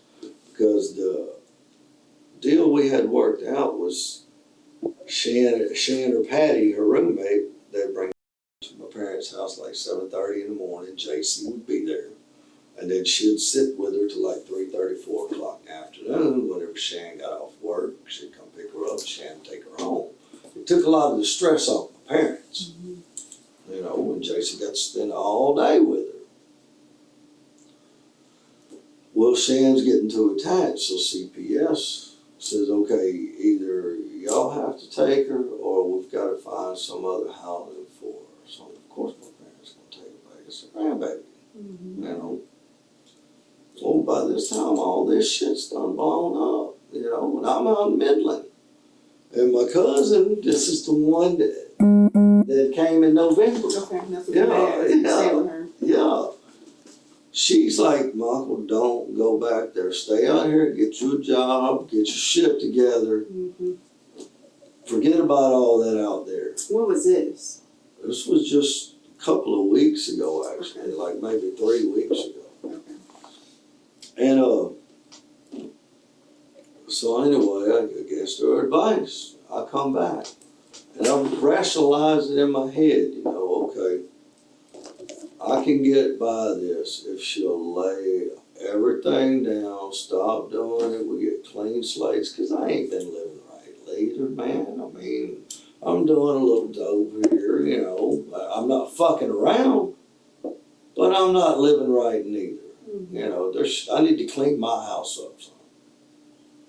And I rationalize in my head, okay, you go back, this is the deal I'm gonna offer you. We'll wipe both slates clean, start fresh and new right here. We'll get the baby back, we'll raise our baby together, and we'll work on this, fix this shit. And I can forget about all this other crap. Did you drive to Midland? Yeah. You had a long time to think. And this is where Down there 500 miles and things. where you're rationalizing as you're driving Yeah, home. right. You know, Makes sense. and I mean, just because I talked to her before I left and told her I'm on my way home. When I get there, it's going to be about 3 o'clock in the morning, but I want to see you. I need to see you. This is important what I have to say to you. You know, I gave her kind of rundown of what's going on, what I got in my head. I said, look, man, I try to work this shit out. We have to. If, you know, because we both want our baby, and we both want her raised together. Okay, well, give me a call when you get to Dallas, and if I'm still awake, I'll come over and I'll meet you there. So about 1 o'clock, I rode through Dallas, and I text her. Well, the text goes through, because on my phone it shows delivered. You know, it went through. Well, I get on the other side of Dallas, she still ain't text back or nothing, so I call. Well, now they're not accepting no phone calls. Okay, you're doing something. Go on, let it go to the house. So around 6 o'clock in the morning, I make this video. I got my swipe out, beating it on the counter. Down, where the fuck you at? You got your what out? My swipe, Swipe. my dick. No, yeah, I got it. I just didn't know what you said. Anyway, she calls me about 8. She said, oh, I just woke up. I said, where you spend the night at? Oh, well, with some girls I met at the bowling alley. Oh, man, it's too generic. Seems to be her go-to, huh? Yeah. Some girls. Some girls, yeah. You ain't got but like 2 girlfriends that I know of, and 1 I'm not allowed to see. Yeah. Rando girls. Yeah. Yeah, just something I met at the bowling alley. I went and spent the night with them. You lying ass bitch. But okay, you know, because I've been gone. You know. So she comes over to the house. I said, oh yeah, by the way, I got your phone. Because I'd called that motherfucker while I was out there in Midland, and the bartender answered it. She'd left it, where's Rufus one night. Oh, okay. I was drunk. Had somebody go pick up the phone. Well, I had that phone. I didn't went through it that night after I got home. It seemed like like 6, 7 different dudes. I just want to find a picture of the handprint across the ass where she'd been at Easter with that guy. And blood still dripping off of her ass the next day. What kind of phone was that? That's a Verizon. It's the I-13. The I-12 or I-13. This is the 9199 number.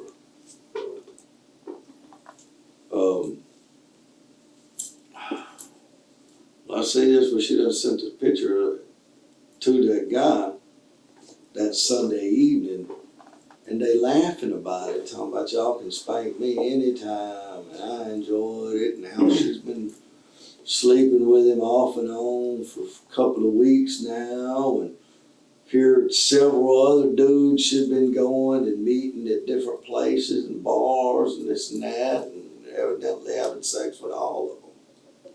When you guys would have sex, was she into that kind of stuff at all? I mean, did you know? I mean, I'll slap her across the ass or nothing, and she tried getting rough with her once, man. It just ain't my thing, bro. I get that. I can't get the groove going and then reach up and pop her like that. I can't do it. You know, I might grab the hair a little bit or something, but hell, if I pull too hard, it yanks it out. Yeah. Yeah. I'm not trying to do that. Mm-hmm. So it's a little odd to you that she's doing Oh, that. fuck yeah, it's odd. And I know she's mentally unstable. And the stories she's told me about back in California, I heard doing that shit and, you know, asking dudes to beat on her and shit. That's strange. Oh, yeah, it is. And she would tell me that's how I punish myself. When I'm feeling bad or I've done bad, I do this to punish myself because it makes me feel. Letting somebody beat the fuck out of you like that makes you feel. But you're going to send me to jail for it. Mm-hmm. Yeah. Mind games. Mind game. Well, I can see how that pissed you off pretty good. Oh, yeah, brother, it drove me fucking great. I'm still having trouble. Like, just alongside, just being able to talk about it has released a lot. That was good. Just being able to talk about it. Mm-hmm. So I've been sitting in that tank and just I'll have moments where I'll get thinking about it and I can't breathe. I gotta hyperventilate and shit. And I have to go lay down. I have to get still. Get anxious about it. Yeah. So whenever you confronted her about the phone messages from the Where's Rufus phone, what'd she say? I just told her, I said, because I told her, I said, look, man, we'll just wipe it clean. Because there's some text message on there before I took off to Midland where we talked about them bruises and the handprints. Because she had came over and we had sex and she had all them bruises and I was like, well, after we got done, I ran her off. Because while I'm doing her, I'm looking down at my hands and my hands are sitting inside these fucking bruises on her ass. In the exact same spot. And I told her that, I said, man, it's fucking me up. Yeah. It's definitely a root killer. Yeah. Did you happen to just know the code to that phone? Yeah, the code was always the same. It was always the same. It's birthdays. Her birthday? No, kids' birthdays. 230510. You're gonna have to look for these phones. Okay. But I got it narrowed down within a couple of 100 yards. That's good. Yeah, because, I mean, I've had a couple of people out looking for the phones and where they're looking, I mean, it's back just a little bit. Are they destroyed? Well, when I threw them, my intention was they can't track me. Turn the son of a bitch off and bust the damn phone. Mm-hmm. You know what I mean? Because Did you you end up busting them or just tossing them? When I threw them, they hit that highway pretty hard, but they didn't bounce more than once or twice. Yeah. And you find one, depending on which one it is, there's either two behind it or one in front of it and one behind it. I mean, the sequence was my phone, the 91, 99 phone, and then her new phone, which I ain't even looked through yet, so I don't even know what the fuck's on that one.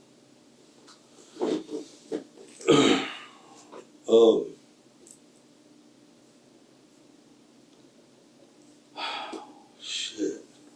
She agreed to wipe the slate clean, or was she? No, she wanted to have 1 foot in my bedroom and 1 foot over at this other house she's got, the one by the lake. Okay. I told her, I said, Jaci, it's not gonna be like that, baby. I'm not gonna have you sleeping over here with me and then going out and sleeping with who the fuck ever.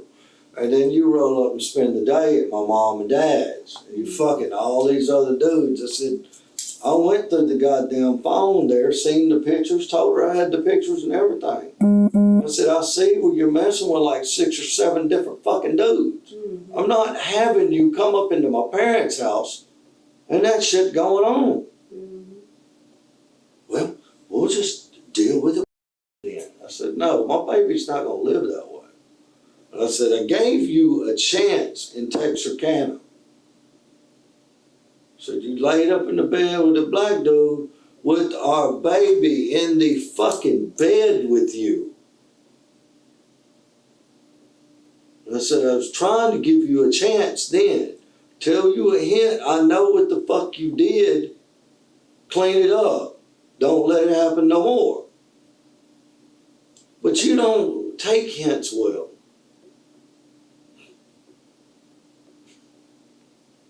I've been putting up with a lot of shit. Sounds like it. Anyway, I tell her, I said, Jaci, it's either you're going to be all the way in or you're going to be all the way out. There ain't no in between. So she leaves. That's what it's going to be. Over the next couple of days, you know, I'd try to text her, well, I can't talk to you right now, I'm busy. Okay, whatever. You know. And it's back and forth like that. If we do respond to one another's texts, it's just short, I can't talk to you now, or I'm busy, and this and that. And I'm like, I know what you're out there doing. Already know. So, we were supposed to have that meeting on the 25th with CPS. Everybody was supposed to be out there. She called me the night before. No, let me go back. When she left after I gave her that ultimatum, it's either you go all the way in or you go all the way out. She leaves. Well, I know what she's out there doing, so I show up. I come to the sheriff's department first, because I done seen all these bruises and shit. Mm-hmm. And we had sex in a video with all the bruising. If y'all got that camera from that nightstand, one of the videos on there. Okay. I went to the sheriff's department. I'm like, man, they gonna fuck her up. She gonna run into some dude. He's gonna hurt her. Mm-hmm. Way worse than what she is already. I was like, well, ain't nothing we can do. Go talk to Tyler PD. So I went over there and I sat out there by the damn coke machine for an hour, waiting on somebody to come out. I was, man, fuck this. If she's not concerned with it herself, why the hell should I be? Mm-hmm. And I leave. Was this after the sex tape, I guess? Yeah. Okay. Yeah, this is like the next day. Next day. Yeah. And I leave. Do you remember Well, what time you came up? It was during the day, probably around noon, something like that. If we can find my phone, I can tell you. Anyway, I'm coming out and I'm going down Broadway, where here she comes riding down Broadway with some chick in the car. I flip around. I tell her to pull over, Jaci. Why, Poppy, why? I said, Jaci, pull the fuck over right up here. Because I don't want to go talk about this shit in the car driving down fucking Broadway and with this chick, I don't even know who the hell she is. Yeah. Pull over and we'll talk about it. Because now I'm to the point to where I don't know what to do with this girl, man. I love her to fucking death. And I don't want to lose her. But I'm not going to put up with this shit. I'm not. And my baby is not going to live through this. And I'm not doing it for the next 18 fucking years. Well, we're doing DoorDash right now. I said, well, okay, as soon as you finish that order, you come back here. I'll be waiting in this parking lot, this Salvation Army parking lot. Okay. I said, I'll be waiting right here. So I go up, they go on down and turn down Gentry. Well, I was sitting there in the parking lot. Well, I get this phone call from some dude talking about, you better quit following that car around. Who the fuck are you? Yeah. Well, you messing with the wrong one. I said, bitch, you don't even know who the fuck I am. Shut the fuck up, mind your own business. Oh, well, that's my wife in the car with her. I said, that's my baby's mother right there. That's just she been being beat on and shit. I'm up here trying to help this girl, and now you up here threatening to tune me up. Mm-hmm. Oh, well, you're fucking with the wrong one. I just hung up on him. Fuck you. So later that evening, I'm worried about her because she never showed back up. I get this text talking about, don't ever call me on either number again. Don't you speak to me again. Okay. Well, I get to thinking about it in a couple of hours. I'm going to ride out there and I'm going to see if she's okay. I'm going to drive to her house. And that's all I'm going to do is check on her. 'Cause I'm worried sick. But I get there and the hood of the car's popped up. So I park behind her car and I get out and look, go knock on the door. And the curtains are standing wide open and there's a cigarette burning in the ashtray. But ain't nobody answering the door and ain't nobody in the window there. Car's open. Oh, well, maybe they ran down to get a part or something. I heard somebody. I'm just going to sit here till she gets back, make sure she's okay, and I'm going to leave. So I'm sitting there for about 20 minutes. This fucking white car pulls in behind us and he slides into the driveway. He gets out with a fucking pistol and sticks it in my face. Get out of the car. So I get out, he just, put your hands up, this and that. Pats me down. I was like, I ain't got no fucking gun. What do you got inside here? And he went to, like he gonna search my vehicle. I stepped in front of the door and I told him, you ain't searching my vehicle. I'll make you shoot me before you search the vehicle. Well, then he stepped back. This is that gal's husband. I was going to call you. Yeah. What are you doing here? And I said, man, I came to see if she's okay. What day was this on? I don't know. I got during the day? Yeah, it's during the day around 3, 4 o'clock. I got a warning though for trespassing that day. From the sheriff's office? Yeah, Okay. yeah. Evidently they had seen me. Him and his wife had been going to town, I guess, to get their part or something. Mm-hmm. And they had seen my Jeep and they flipped around and were racing back to meet me and called her and told her I was on the way. She was in the fucking house hiding. Mm-hmm. But again, you don't know the story. I don't know what story she told. Mm-hmm. Well, we're sitting there talking to this dude and he's still got this pistol out and he's going on about me beating her up and shit and why you putting your hands on women and this and that. And I was like, dude, what the fuck? I said, she's covered in fucking bruises. He said, yeah, I know. She told me and my wife, you've been beating on her for the past year and she moved out here to escape you. What are you doing out here showing up? I said, dude, you got it all wrong, brother. Well, I go to pull out my phone. I said, look, let me get my phone and cigarette. Let me show you what the fuck's been going on. Because I got the pictures of the handprint and everything. Mm-hmm.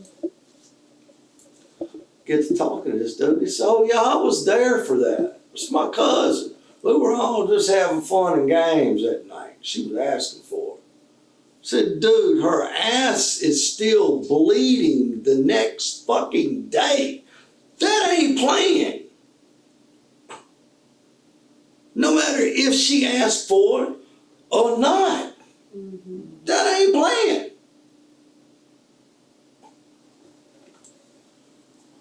So the cops show up, and I'm showing him these pictures too, and I said, man, the mother of your child shows up, and she's got all this here shit on her ass, bruises, beat the fuck up and shit. What are you gonna do, brother? He's like, I understand your concern and stuff. So he went inside and talked to Jaci. Well, come to find out, it's this dude's cousin that's been beating the fuck out of her. She's been telling him it's me.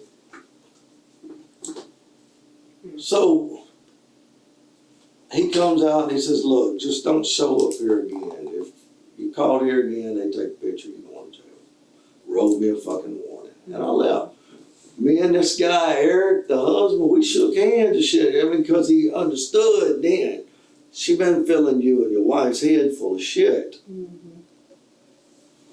So anyway, I leave. And then, you know, we text a couple of times the next day. And I was like, damn, bitch, I showed up to see if you're okay. And motherfucker sticks a pistol in my face. Oh, I'm sorry. And I didn't mean for him to do that. This bitch, you've been trying to sabotage me for the past 2 goddamn years. You've been doing it. So anyway, she calls me on the 24th at like 11, or she texts me because I hadn't talked to her in like 2 days. I'm done with you. Talking about her car's breaking down and she ain't got no way to make the meeting tomorrow. Well, I'll come get her and take her there. I agreed to go get her. Well, I can't pull up in the damn driveway no more because I'll go to jail. So it's fucking raining and storming and shit that night. So I told her, I said, well, I'll call you when I get to Coffee City, let you know. Or you can meet me out there by the mailbox. So that's what we're doing. When she gets out, she gets in the Jeep. We're driving back. Can I have a water? I don't know if they got any in here or not. At PD we got plenty, but I don't think they give us water here. I could use one myself. Because this is, I mean, we still got a ways to go here.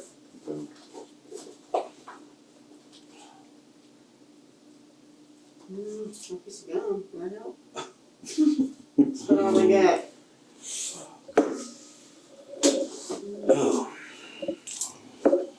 Anyway, so I go pick her up.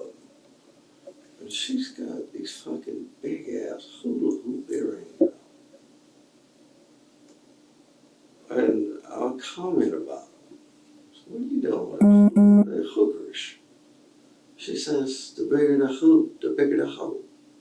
And starts giggling and laughing and shit. She sees the look on my face like,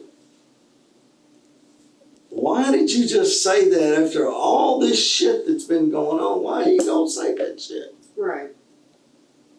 And then she pulls the earrings out. She said, I'm sorry, Poppy. Why are you apologizing to me? You just called yourself a hoe. Yeah. Is this why you're still driving? Or? Yeah, we're going back to the apartment. She met you by the mailbox like agreed. Yeah. So she walked out, met you, y'all get. Yeah, we get in. We're Y'all headed north? Yeah, we're headed to the house. Okay. And, you know, she's rubbing on me and we're loving and kissing as I'm driving, you know, and I'm just like, man, just ignore it. And get to the house. As soon as we get to the house, we have sex. And while we're having sex, we're talking to each other. She starts telling me, you will accept me for who I am and what I am. And I will sleep with whoever I want to, and you're gonna accept it. This is during sex? During sex. And I just lost it, man. And I picked up that machete at first. Because, I mean, I finished the act. In my head, I'm thinking, bitch, this is the last fuck you're ever gonna give. Me too.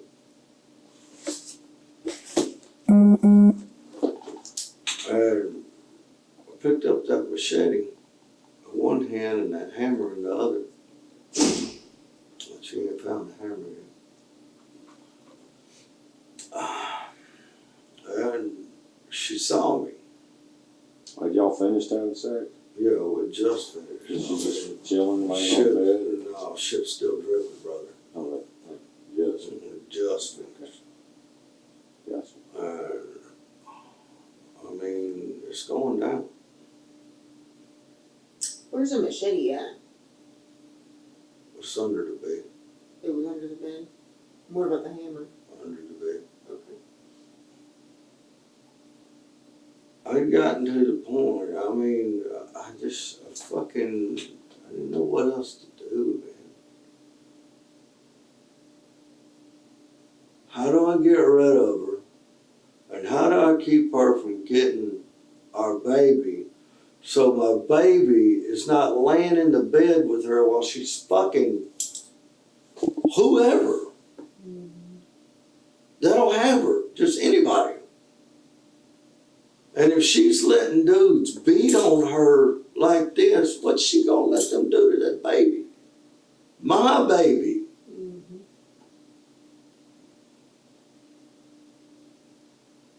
That's seen way too much as it is. There ain't no telling how many dudes that baby's sitting there witness their mama fucking. Because I was out of town a lot. She had a lot of freedom to go and do whatever the fuck she wanted. Don't lie to me. Don't give me pussy away to nobody else. And take care of the baby. That's all you gotta do.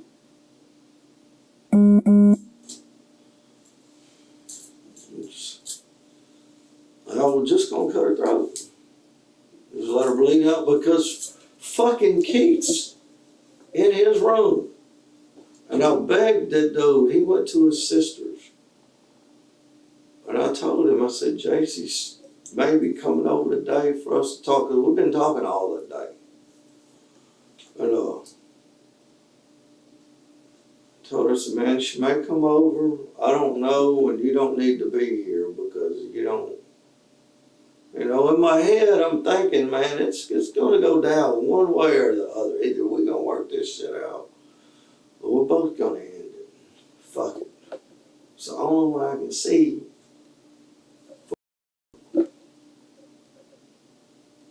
Because that's what's important. Right.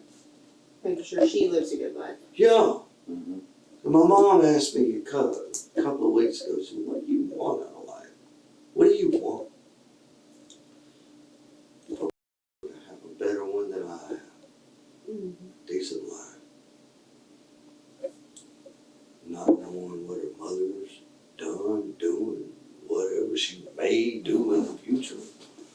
She don't need to know that life. And I'd have no idea what I'm doing with her, baby. I'm 50 fucking years old. But you love her. Love the shit out of her. And you want what's best for her. Yeah. And in your mind, you did what was best for your child. Exactly. Exactly. So anyway, I was gonna cut her throat, and she saw that machete, and that's when she grabbed for it, went to wrestling with me, dropped the hammer. She just laying on her back in the bed? She laying on her stomach trying to keep me from cutting her goddamn throat. I got you. But she's got a hold of that blade. The blade's sharp. It's real sharp. It ain't never been used. Anyway, I finally jerked the machete away from her, and she goes to one side of the bed, and I go to the other, and I grab that hammer, and that's when she knew what was happening. I wasn't gonna stop. She took off running. Thank God she didn't run into Keith's try to run any keys for him. He usually has his door locked. I don't even want to think about what might have happened then. But she was trying to get out of that apartment. I came up behind her and clocked her with a hammer. And it knocked her down. I mean, it did. The first one didn't. I didn't get her good. And, I mean, so I go back to the bedroom and get the machete. I'm just gonna cut her throat and let her bleed out. That's it. Cause I don't. So did she get knocked unconscious by the hammer? Yeah. With the one hit? Yeah. So she's on the ground. Yeah. She's knocked out. When I come back, she was up trying to get the door unlocked, and that's when I hit her again, and she went down. With the hammer again? With the hammer again, and that's when I cut her. Can't remember on what side. I was just, like I said, gonna cut her throat, let her bleed out. It's done, it's over with. Whatever happens to me, happens to me. We'll know a better life. Because at this point, it's all I care about. Making sure that our baby had that chance. Because if she goes with Jaci, there ain't no telling what's gonna happen. Right. And I'm not dealing with this shit for 18 fucking years. Or however long. You know, I'm not doing it. I'm already fucking insane. So cut her, and I went back because I'm trying to calm down and keep my head straight and pray to God Keith don't come out of this room. And whenever I came back in there, because I could hear that rattle. I could hear it. That's Her breathing. something I'll never forget. That's very distinct.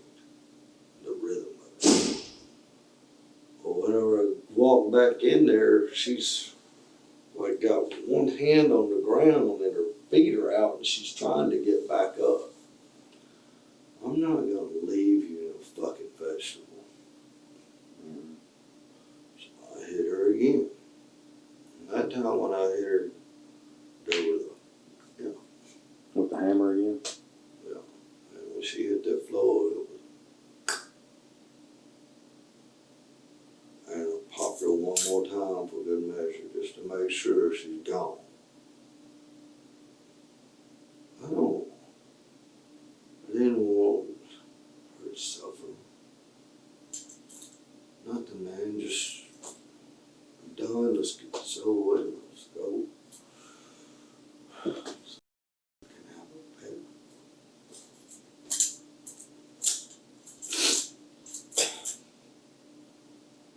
So she can have a better life. Free of this bullshit. And she didn't move no more, so I mean, I put my clothes, I'm still butt naked. Yeah, right. Yeah. So anyway, went in threw the machete down and grabbed up her stuff, put my clothes on, and I left. Got out there, put gas in my Jeep. I don't know where the fuck I'm going. I just know I gotta get the fuck out of Dodge, because I can't kill myself. Where'd you put gas at? Out on Chandler Highway on 31, there's a Sefco out there, the big truck stop out there. Like a semi-new one? Yeah, yeah. Well, I used her card, Okay. because I know the codes and shit. Used her. Does she have a purse or a bag or something with her? Yeah, it's sitting out on 20. On 20? I'll get to that in a minute. Okay. I was just wondering, so she had some cards and stuff that Yeah. you went and took with her. So anyway, trying to figure out where I'm going, but I know I gotta get the fuck away from Tyler, and I text Keith. And all I said was, I really wish you hadn't have been there. Because I'm sorry, he's the one that's gonna wake up. If he ain't found her already, he's the one that's gonna wake up and see that shit. So he never came out during any of that. Well, he said he took some sleeping pills that his sister gave him or something. It knocks his ass out. The man already sleep like a rock. And he seems kind of like not in the best health too. Yeah, his You health mentioned is. some back issues. Yeah, I mean, he's just now to where he can get around. He started doing the steroid shots. So. That's all he has a walker. Yeah, Yeah. yeah. So I mean, he's just now getting where he can kind of move around a little bit. At first, I was helping him hand and foot, you know. And so I texted him and said, "Man, I really wish you hadn't been there." And he came back with a question. And that's just left it at that. You'll know when you see it. Anyway, I get to thinking about these phones and 48 hours and all the crime shows and shit. Get rid of the fucking phones. You know? Yeah. So throw the phones out here on this highway. And I went to Texas County and sat in the truck stop all night. Hid the Jeep up amongst the trucks. Nobody gonna see it. Yeah. I mean, there's chances Facebook, you know, people that this and that. Cause see, I already know y'all good with the phones and shit. Oh yeah. Yeah. So Sometimes. I know to hide the motherfucker. And I mean, I got very little money and I don't have no place to go. I don't know what to do. And I mean, I still had blood on me the next day when I got to Texas County. It was like daylight. That's why I stopped, because it was daylight. It's a big ass truck stop. And so, you know, clean the blood up off of me and then go and get me some squares and go eat something, this and that. I'm trying to figure out what the fuck I'm gonna do. 'Cause now I can't call nobody. Yeah. And so I was like, all right, we'll wait till evening. Go back to the hotel room in Texarkana. Same one? The same one. And I get on their computer and I look up the Tyler News. And I see where I found her, and you know, they looking for me in that Jeep. With privilege rode across it. That's why it's not there anymore. How'd you take it off? A knife. Right. And fucking Nice. knife, sandpaper, and rubbing alcohol and shit. So done in Texarkana or somewhere else? They takes a kind of at the damn dollar store. I sat in the fucking parking lot and scraped the shit off there. And just sat there till dark, Yeah. you know. I stole another license plate off a white Jeep, a Grand Cherokee's all I could fucking find. Well, it's a Jeep. Well, it was a Jeep. Wrong kind of I Jeep. mean, it was just quick glance, you know, maybe it'll get by. Maybe it won't, because I'm coming to turn myself in. Come back to Tyler. I'm coming back to Tyler. When did you decide that? I guess after you saw it. Sometime during that day, and once I seen, you know, she'd been found and this and that, she was dead, okay, I'm coming to turn myself in. I want to say bye to my parents, and I want to see my baby before I go. But, and again, I know y'all watching the damn house. I know you are. Can't just drive up in there. So I go to a buddy's house. And I park like 2 miles from his house. And this is like, I don't know, 12, around midnight or something at night. So I park. Then I walk down to his house. I'm knocking on the door. And this motherfucker, I hear him in there moving. And he won't fucking answer the door. Which is smart. I mean, I understand. You know? I understand that. You know? Where is this buddy? Where's this place at? Can I just leave that out? Yeah. Please. That's up to you. Anyway, he won't answer the door, so I'm like, all right, fuck it. Go back to the Jeep, and I'm trying to figure out a way to see my parents before I turn myself in. I don't have a damn phone, and I can't just walk up into the gas station because everybody in Tyler is looking for me. Everybody's looking for me. As soon as I pop up somewhere, somebody gonna recognize me. And it's over with. I'm not gonna get to see them. And so I drive back out to 20, and that's on my way. I'm like, fuck it. find some place to get a phone, tell them what's going on, have them call the police, come get you. Took her backpack, threw it out. Another big ass knife. I'm a knife freak. I mean, I like collecting knives. I throw all my weapons out because, I mean, you know, I don't want to be shot. Right. And I know you got me down as armed and dangerous, so pretty good chance I might get shot. Where did you throw that stuff out? I sat on 20 between, right out around Target, where the Target warehouse is. Were you driving when you did it? Yeah. Were you eastbound or westbound? I was going towards 69. The phones I'd gotten rid of the day before. So you're headed towards 69 Yeah. from the Target warehouse, and you Yeah. throw it out the passenger side? No, I sat on the driver's side. It's sitting in the median Oh, so it over did. there. Her backpack and wallet with her ID, my ID, credit cards, makeup, take some extra clothes and shit. I put her all back together in the bag. In her bag. In What her color bag. is that bag? It's black. So, Is it a backpack? yeah, it's a backpack.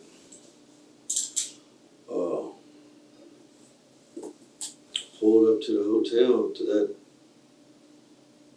Apple Tree Hotel or whatever.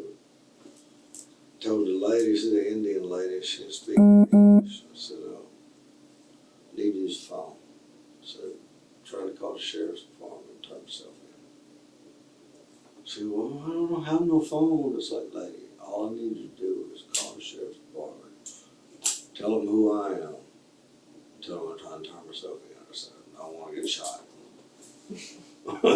Yeah. Well, she goes over there and calls the number and then just brings me the phone. Here. And she's standing there and she's looking at me and she's looking at that Jeep. Mhm. You Sit know, through that little window? yeah, through the little window there. And, you know, I told him, so, man, I'm just trying to turn myself in. So just who I am, just what's what, just where I'm at, come get me. Mm-hmm. Or I'm wanting to turn myself in, I'm going to drive myself in. So he's like, well, we're finna send somebody to get you. Well, fuck, all that free ride. So anyway, that's how that happened. But after I got gas and was gonna head up to Texarkana, I threw them phones out on 314 out there. There's between 64 and 20 because there's two Love's truck stops up there. You're talking headed towards Van? Yeah, that's exactly where I'm headed to. Okay, now that's probably like a 15-mile stretch of road between 64 and 20, It's right? not quite that far, What? Yeah. but it's a good stretch. Probably at least 10, right? Yeah, Okay. but you don't quite get up there to where the truck stops and stuff is. There's a little straightaway down in some bottoms, and there's a little bridge as you're going into them. You go through the bridge, and then there's, I don't know, a quarter of a mile of just flat, straight bottoms. And then it This starts, is headed north, right? yeah, headed Okay. north. As you start coming out of the bottoms, you climb a hill, and there's a crossroad right there. And they tried to build a pond there, but the dam won't hold no On water. the left? Yeah. Now that I know exactly what that's at. And there's a metal building, and the curve, the S curve, Mm-hmm. all them phones are somewhere between that bridge and the top of that hill. The top of that hill has been searched, and they're not up there.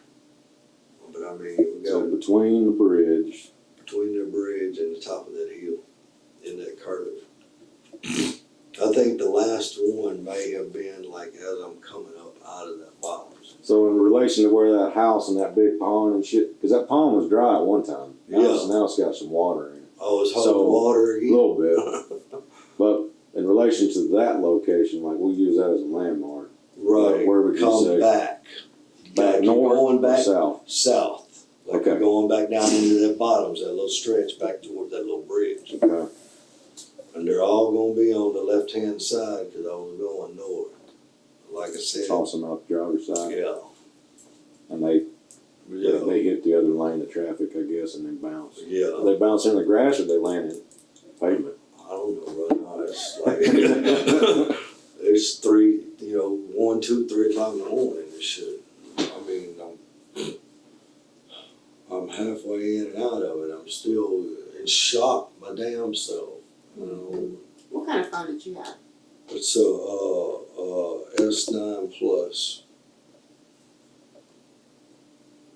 And then she had the I-12, and then there was another phone that she bought because I turned that I-12 off. If I can't call the damn phone, why the hell am I gonna pay for it? Mm-hmm. You know? So she had her own phone? Yeah, she had bought another phone. Like a track phone or I think so. trying to get at Walmart or something. Yeah. You know what brand? I don't know. I didn't even have a chance to look at that phone. Remember what color? Was it like black or Black. just a black phone? Yeah. Was it like a touch screen or flip or? No, it's a touch screen. It's a flat phone. Did your phone have a case on it? It did. I took the case off because I was trying to get the batteries out of it and drive at the same time and then get rid of this shit. And, I mean, The case was not on it when it was thrown. no. Okay. What So about the case is out there somewhere. The case was on her phone. The second phone, the first of her phones that I threw out. the 12? Yeah, the 12. Had a case on it? Yeah, it had a case on it. You know what color or what kind of case? It's the phone's like gold, I think. The case, it's a clear case and it's got stars and like rainbow and shit like that on it, glittery, girly stuff. Did you recently put one, that those kiosks you can turn phones into? Yeah, I sold, that was my buddy, it's one of my buddies. So that was nothing? No, that ain't got nothing to do with Okay, this. well, I think we're notified or something, is you have to type your name in or Yeah, something. no, it ain't got nothing to do with Okay, this. so that's a No. buddy's phone. Yeah. Yeah, it don't have nothing to do with this. Where's the hammer? There's road, you know where, what's the name of the damn restaurant? It's a real ritzy restaurant out. You know where Kelly Springfield, old Kelly Springfield is? 31? Scott's. Yeah, Yeah. Miracle Grow Place. Yeah, you know the road that goes down behind it and comes up to, Talking about Lago del Pino. yeah. Well, you go down past it and the road curves like this and then it goes in the bottom of that lake drains off in the creek. It's somewhere right there in that creek. It's a gray hammer. So, the road that Lago del Pino is on, His own. you go on past there, headed kind of up toward Chandler. Yeah, And you go but down. it's before you get, cause the new loop crosses there. It's just an overpass. There's a little bridge right there where that lake's draining out, the creek runs. Talking about the underneath. lake by the restaurant. Yeah. Yeah. It's laying right before you get to that bridge somewhere right there. Okay. Where'd you buy that hammer from? Never been in the family in a long time. What about the machete? I've had that so much, probably a year. I mean, I don't know. You know what that hammer looks like? Wooden handle or is it? No, Rubber it's got a rubber handle, but it's gray. It looks like, kind of looks like a miniature sledgehammer. It's about 1.5 pounds, maybe. This is a little mini sled. Yeah, it's a mini sledge. Black rubber handle. Yeah. Do you know? So if I pass Lago del Pino on my right, and I go down where that little bridge is it going to be on the left side of the road or right? Everything goes out the driver's side. Driver's side. I'm not busting out the window. Do you know if it went down in the creek or? I don't know. It's right up there. Like I said, I was still kind of not in my right frame of mind. But No, man, that's a lot of shit going down at once, you know. and I mean, You remember I know it's before that bridge. I do know that. the little bridge The little where that bridge. drainage comes Yeah. through? Okay. You remember, I know you were talking about cutting her neck. Did you ever strike her on the head with the machete or anywhere else with the machete or cut her anywhere else with the machete? No, That you remember? I don't think so. No, because I mean, I tried to cut her there in the bed, and that's when she grabbed it with her hands And I mean, I might have nicked her a little bit, but On the bed? yeah, we were wrestling with it. Do you remember anything on her face?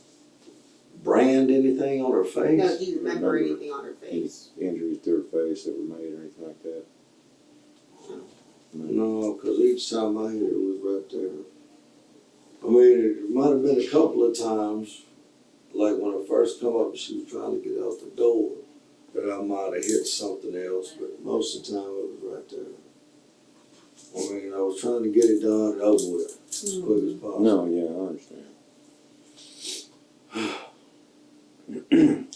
So we got a hammer out by Lago del Pino. We got 3 phones out, 314 between 64 and Van, Yeah. basically. When you see that little bridge coming into that bottom, you know you're in a spot, because that little pond is right there on top of the hill. As you're coming out of the bottoms, it's on the left. Right. It's on the left if you're going north. If you're going like. So you're not talking about the pond in front of the restaurant? You're talking about another one on the left? Yeah, that's where the phones are. The hammer's down there by that Pino. By that. Oh, you're talking about the pond up on 314? Yeah. Yeah, that one's on the left. Yeah. Okay. Got to make sure I got all my locations right here. You spread it out pretty good. Well, I mean, you know, I didn't, it ain't like I wanted this shit to happen. I know that. I mean, even now, I still love her. Is that crazy? No? No, many. That I can do that to somebody and still love them? But with what reasoning you're giving us, it's because of the love you have for your child. You know? That's what it all, because brother, I know, look, I ain't got 20 years. I ain't got it. I don't have it physically, I don't have it mentally. So I know it's my reasonings I feel are good, because it gives. She's got a full life ahead of her, and she don't need to be in this shit. She don't need to know nothing about that, about her mother, my sorry ass, none of that, you know. Well, it sounds to me like you'd made your mind up. And you knew what the consequences would be I know what for doing it. it. But because of the fact that it possibly gives your daughter a better life in the long run. Right. It That's gives her why. a chance, because, I mean, my parents, you know, they ain't got much longer. You know, and either Shan will adopt her and she'll raise her with values and self-respect and self-value, Mm-hmm. you know, or my niece will adopt her and, you know, she'll have a chance at life. And, I mean, that's all that matters. No, I can understand. Hey, the things we'll do, the measures you go to for your children. Right. I mean, 'cause the fact that she was screwing some dude with this baby lady right there, witnessing everything, and she ain't gonna remember that shit. No, But she's it's- too small for that. But it's the fact that she was doing it with her there. The fact that she's willing to do it. Yeah. And expose that baby to And that. expose her like that. And you can't predict the future, so you don't know how she would treat that baby when she's older and Exactly. able to remember things. You know as well as I do, they'll do it once. They'll do it again. And that goes for just about anything, you know. It kind of sounds like you knew that of her anyways. Well, you saw it enough times. I saw it From plenty what of we times. just heard, it was a repetitive. Oh, yeah. And I mean, I needed her for the baby, Mm-hmm. because I have to work. Is that why it went so long, you think? That's why I put up Like with you it said, for so she's the damn mother of long. your child and Yeah, really want this shit to work. right. I mean, But there comes a point I where you know look it's not away at a lot of shit and try to just, okay, fuck it. This is the thing you're gonna have to deal with, brother. You're the one that knocked her up. You could have pulled out. Yeah. Stuff happens, man. Right. Happens to the best of us sometimes. I mean, and it's the only outcome I could see. Because I know in my head, once it's in motion, it's got to go to the end, period. It's got to. So all in all, you knew what you were doing was wrong, but you self-sacrificed for. Yeah. When do you think you made your mind up about this? Honestly. Honestly, when she told me, the bigger the hoops, the bigger the hoe. It's laughed about it in my face. Right then and there. Right then and there, I Disrespect. said, yeah, it wasn't about that. She don't respect herself, brother. How you gonna sit up here and call yourself a hoe? It's like you knew she wouldn't change. Yeah, she ain't gonna change. Mm. And then while we're screwing this, you will accept me for who and what I am. And we will raise our daughter. You ain't getting nowhere near my daughter. Not acting like that. No. And I begged her, you know, because she asked me, how can I fix it? I said, you got to want to fix it yourself. Mm-hmm. Can't nobody else do it for you. We can help you, but you got to make that choice. Did you think about it at all on the drive into Tyler? When I'm coming back from Texarkana, No, before you did it, like after she made that hoop comment and y'all were driving back into town to your I car. told myself then, I said, this is going to be the last fuck you and I ever give. Right Did you here. think about how you were going to do it before that or during that I ride? got the shit laying underneath the bed, brother. Did you put it there with the intention of using it for like that, like before you went to get her, you think? No. Or is that just kind of where you kept it? No, I mean, it wasn't. It wasn't. I mean, it's gonna happen one way or the other, man. Mm-hmm. Because she's not gonna ruin my baby's life. And she ain't going to change the But she ain't gonna change. And I'm not gonna leave it up to some judge to decide, well, okay, well, you gotta give it to her every other week. Mm-hmm. My baby's up in that shit, and I gotta. It's the same fucking crazy shit from now on.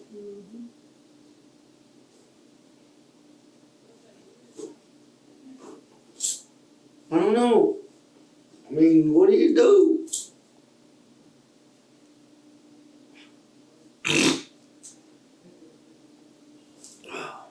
I can't say what you can do because I've never been in that position.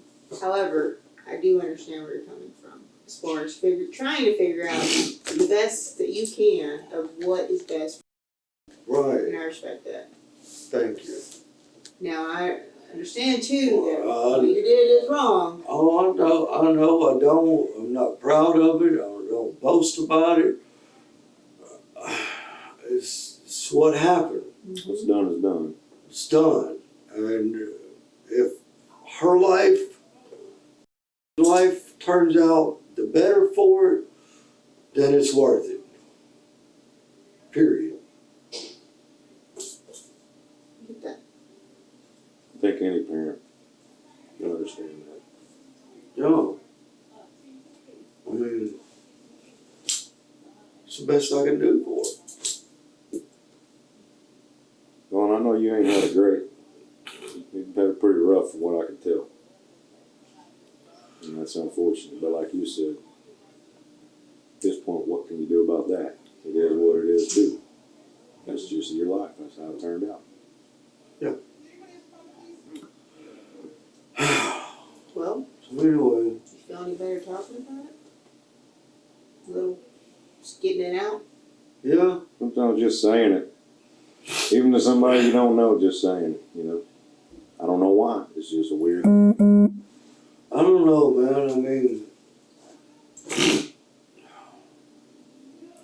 see what happens. I know we got got some work to do going and searching for all this Yeah. stuff all over the county. What truck stop did you stay at Texarkana? Do you remember? It's either a pilot or a flying J. It's in Arkansas side. What is it that runs through Texarkana? Is it 30? It's 30. Yeah. Is it right there on 30? Yeah. Okay. It's after you go through Texarkana and then 49, you can take down to Shreveport. It's out there like exit 8 or something. It's on the left, a big truck stop, liquor store. I mean, You remember the name of the motel you stayed at? it's gonna be the Comfort. The Comfort? Yeah, the Comfort Inn. I didn't stay at the hotel though. I just went there and looked on their computer. Oh, okay. Yeah, that's Oh, using the internet? yeah. On that day. You didn't get a room there though? No, no, I didn't do that. They Just saying. recognized you when you got there? No? I was curious. No, You stayed there I mean, before. yeah, 'cause we'd stayed there we stayed there like off and on from August till December. Mhm. I was there a few months, and I'd stay sometimes a couple of days, sometimes I'd stay a week or two, Mhm. you know. So, I don't know. Hope y'all find the phone. We're gonna It's try. kind of a case like that. It's kind of a clear case like this, but I mean, it don't have so much on it. It's got like a little star. So you can see the color of a phone? Yes, you can see color of a phone. Hopefully we can find them. I got a feeling they may be in pieces. Well, I mean, that bounce was pretty good. But I mean, it couldn't have bounced more than about 2 or 3 times. Right. I mean, them phones, they're not cheap phones. That last one Yeah. is. Depends on the case and what, Yeah. sometimes, hell, if they hit just right on the corner, it'll shatter the screen. Well, But they could hit right on the screen and not shatter. So. Well, I've done that many times. Mine had an OtterBox on it. When I pulled that off, that OtterBox saved my life several times. Yeah, they're good cases. Yeah. They're strong. They're worth, I think I paid like $100 for that. Yeah. It's damn well worth it. Oh, 'Cause yeah. that screen on my phone's $300. Mhm. Yeah, I know I've dropped mine 100 times. Yeah. Still kicking. What was the phone number to your phone? 3 On what company is it with? Verizon. What, you know her number to the phone you were paying? They're both on the same deal. Any idea what the track phone or whatever other phone she had was? My mom will have that number. On her new phone? Yeah, I mean, if you find the phones, it's on my phone here, but I just can't remember it off the top of my head. 'Cause, I mean, Now, if you can find the phone, is there a passcode on your phone? what's gonna be my fingerprint, or you go like, it's got 3 dots, Okay. right? You gotta go, Big like Z. 1, 2, 5, and 6. 1, 2, 5, 6.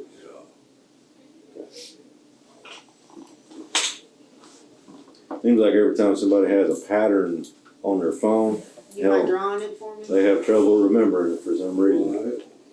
Well, it's just there, and there. That's all it is. Thanks. It's pretty easy. Her passcode 230510. 230510. Yeah, It's a 6-digit. yeah. 23 is 10 is.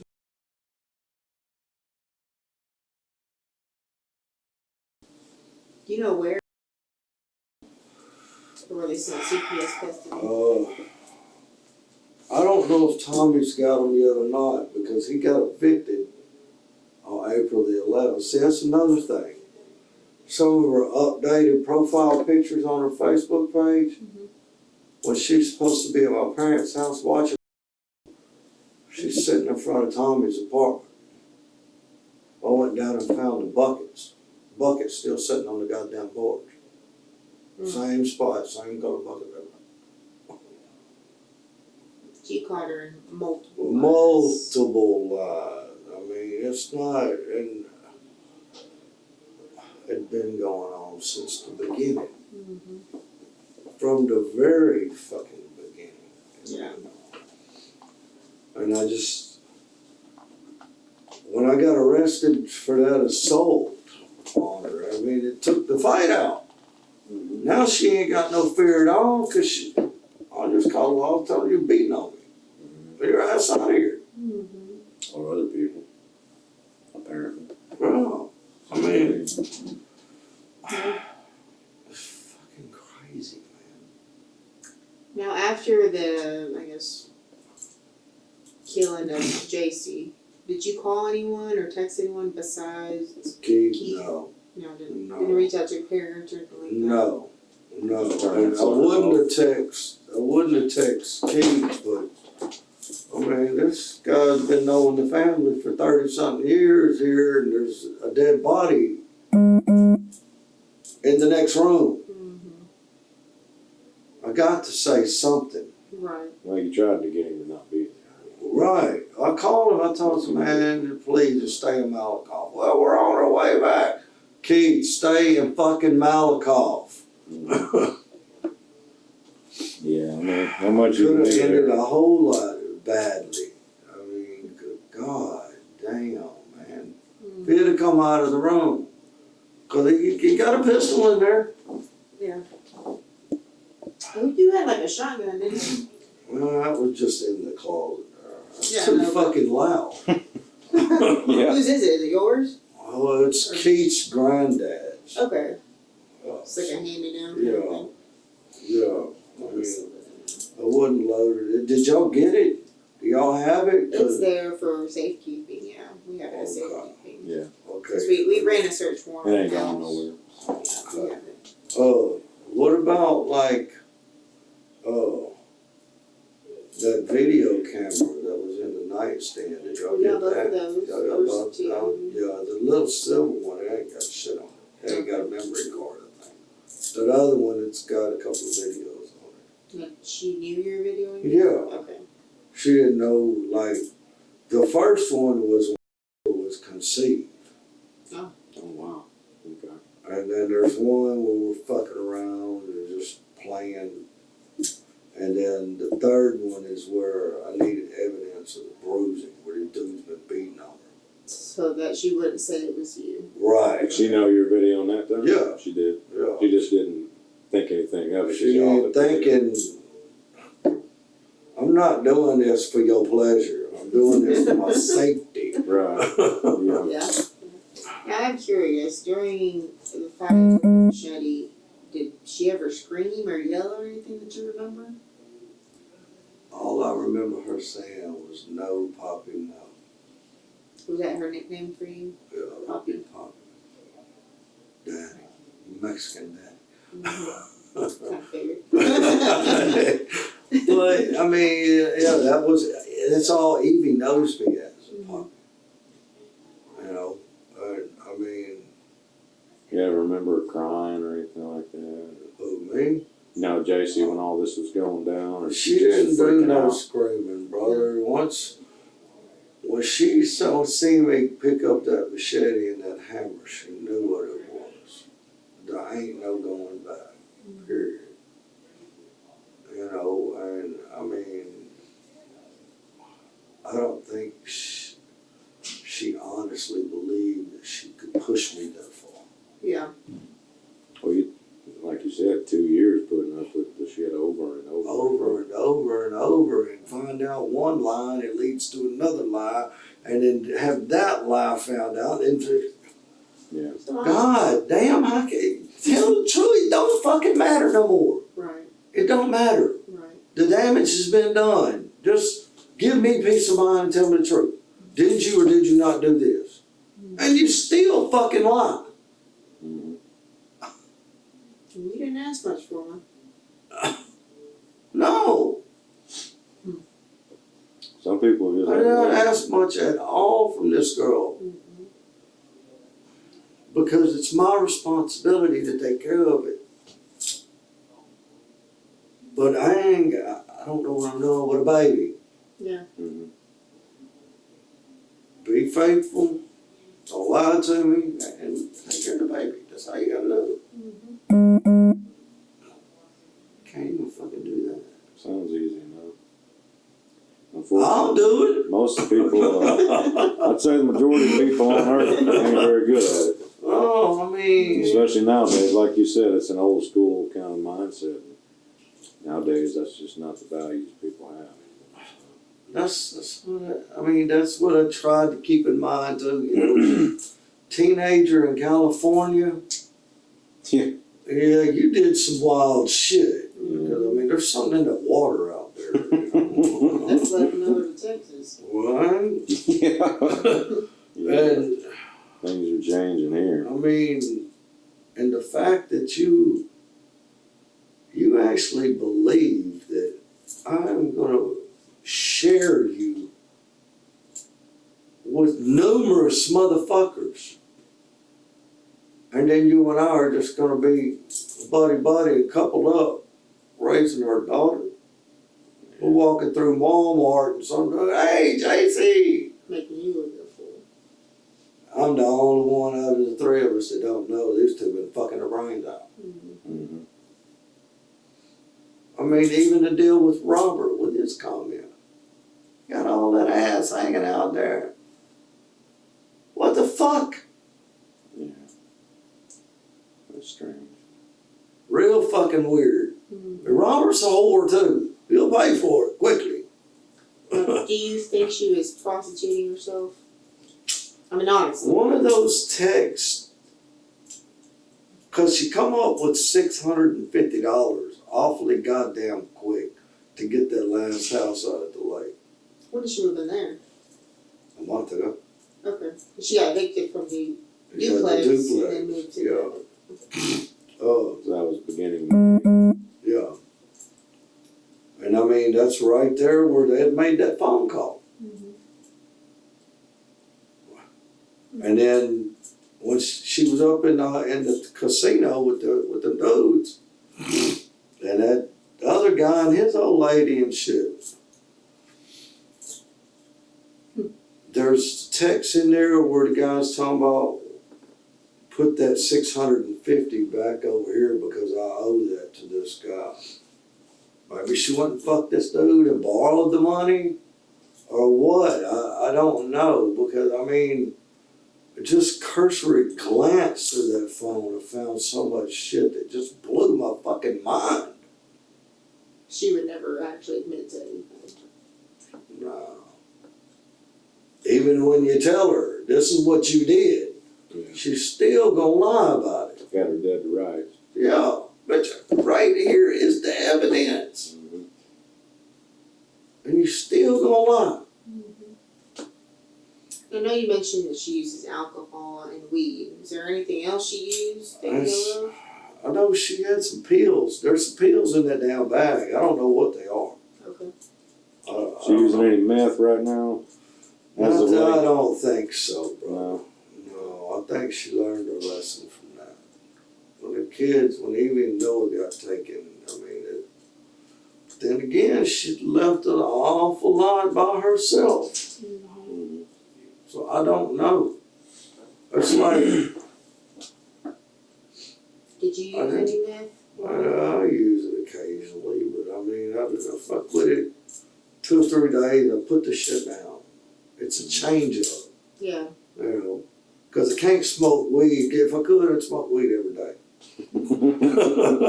I would, but I got to have a job, and driving trucks is the only thing I know.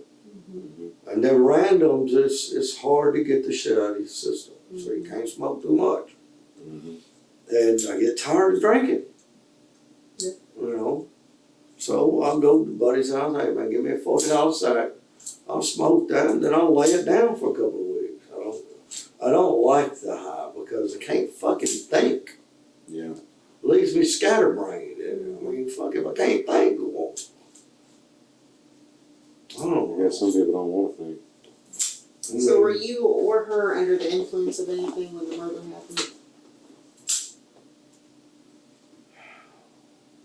I don't think so. I Okay. can't really remember because, I mean, I know I might have had a beer or two that night, but I wasn't intoxicated. And I don't think she was either. But Didn't seem like. yeah. 'Cause I mean, I gotta get ready to go to this meeting at CPS the next day, so I can't be too fucked up, you know? It's not a good look. No. And then as far as leaving the house, after, the Jaci murder, were you covered in blood, or did you wash off, or what happened there? Because, I mean, there was a lot of blood on scene. That's what I'm Well, I think I had a little bit on my leg here, and there was like some on my hand. asking. You didn't get a whole lot on you. No. I was just asking, maybe after you left when the bleeding started. Well, it's probably what Nick, I was trying to get that artery, Mhm. let it bleed out real fast and get it over with, you know? Mhm. I mean, that might have been what it was, I don't know. Yeah. But no, I didn't have much on me. I mean, if I'd have walked into a gas station somewhere along the way, somebody looked at me crazy. Right. Yeah. But you went to the gas station after. Yeah, but I just pumped the gas at the Okay, pump. at the I didn't pumps. go inside nowhere. You know? Okay. I mean, What time do you think all this happened? well, I made it to Texarkana at daylight, and daylight was probably 6:30-ish. So 3 hours before that, around 1 to 3, something like that. I picked her up around midnight, I think it was. Midnight to 1. Were you anywhere else before? Did you go anywhere else before you went and picked her up? Stopped and got gas. Before and after? Well, I put like a couple of gallons in to go get her. Oh, okay. And then, of course, afterwards, I gotta fill some of it up, because I don't know where I'm going or nothing, you know, so I just fill the motherfucker up. But no, I can't remember exactly. You said what? That was at the gas station. It's Sefco there at on 31. Okay. Uh, Over by the Dairy Queen counter. yeah, it's right there next to the Dairy Queen, it's that truck stop right there. Okay.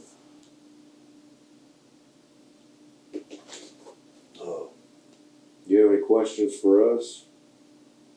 I went to Josh's house. He's the one I kinda wanna left out of it, because he don't know what fucking thing. So I got the couple of gallons of gas to go. Oh, Butler's. I know. Butler. Okay. How you know that? Oh, no, I know who you're talking about, because I've been by the The RV and he don't know nothing time. I about don't figure. But you know the ones I do, investigate something like this, we gotta talk to everybody. Is he the one who showed up and he would answer the door? Yeah. I just, I know. cause he don't. And look, we ain't trying to, anybody else, I mean, whether we're talking about Keith or Josh or anybody else, we ain't trying to hem nobody up. We're just trying to get a line of events, which you just gave us a shit ton on the line of events and the way this played out. I don't lie, brother. If I got to lie about something, I didn't have no business doing it. Mm-hmm. You know what I mean? That's not a bad rule to live by. No, it's not. You treat people how you want to be treated. That's right. Period. You don't lie to people. When you do good things come your way. Period. You know? I learned a lesson about stealing people's shit and all that a long time ago. Leave other people's shit alone. You know? Did you get in trouble over it? I did 19 years for stealing cars and then all that shit, you know, and just being a dumbass. I mean, I work for what I have. You'll get me before I get you. You know what I mean? Mm-hmm. But when I've had enough of you getting me, I'm gonna get mine. Mm-hmm. I mean, is that so wrong? It's understandable. Is there any other questions you got? Guess we're gonna let you get back to it. It's almost coming up on 7:30 now. So Yeah. we've been in here a while. Yeah, we're lunch at, man, dinner. What time y'all, did you already eat before you came in here, or they, did No, y'all I let didn't miss dinner. they won't bring anything? I'm sure they will. I guess you gotta use commissary stuff. I got, honestly, I had a bag full of shit in there. Okay. I ain't gonna go hungry. someone putting money in the books. Yeah, my mom and dad, my brother, they gonna look out for me. They ain't happy, Well, I'm sure it's not. but Nobody wants something they like this to know, happen. they understand too. The shit is crazy. Yeah. Everybody that knows me says, Mama said, when you got her pregnant, said you changed. And evidently it was for the worse. My brother, my older brother, Robert, my younger brother, Terry, even Keith, because Keith has lived with us throughout this whole shit. And he's like, you ain't the same motherfucker that you were. And I mean, it's just when somebody toys with your mind like that over and over and over again, I mean. Well, you got some natural protective instincts kicking in now too, because you're a father. Yeah. There ain't a damn thing you can do about that. That's just human nature. Right. I can understand. That baby is the only good thing I've ever done. The only thing.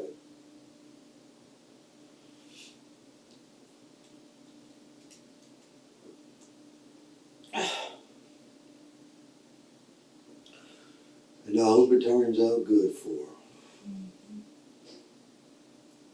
There's always a chance. That's all I give a shit about. Nothing else matters. Thank you. She's got a shot. I appreciate you speaking with us, Mr. Thompson. This may be a while. These are long investigations, but if you need to talk to us again, obviously you know how to do it. We tried to get over here pretty quick today, so. Did my dad call y'all or, cause see, this motherfucker in here told me send an I-60 to the sergeant and we'll see what they say. I'm like, man, it'd take the goddamn phones, if it floods, they're gone. Yeah. Said I called my dad and I talked to him for a little bit and I told him what I was thinking about and he said that's probably the best thing for you to do. Because honestly, him and Keith's the one that went there and looked for them phones first. And that was to either turn them into my lawyer or to turn them into y'all. Wouldn't hide nothing. Okay. Like I said, Please don't. we ain't trying to hem nobody up, Yeah, I know. okay? Would have been great if they would have found him. Yeah, that we don't have to look for them. I'm saying. But, I mean. We'll try. You never know. We'll give her a shot. At least I kind of know the area you're talking about Right. already, so maybe it'll work out. Thank y'all. Thank you, sir. I appreciate it. Up to now, Couch Detectives have not taken on any sponsors. That being said, to those detectives that have gone above and beyond to support the channel, you are truly appreciated. For the rest of you, consider a 7-day trial on Patreon. We have lots of extras and exclusive content. We also give you early access to most of our content. Scan this QR code or follow the link in the description below. We also have a weekly podcast for those of you that listen on the go. Scan this QR code or find the podcast link in the description as well. Okay, let's get back to it. On February 1st, 2024, after just 30 minutes of deliberation, a jury found David Thompson guilty of aggravated murder. And just a few days later, he was sentenced to life in prison. I want to thank all of you for watching. There's a lot more on the way from Couch Detectives, so stay tuned, and we will see you in the next one.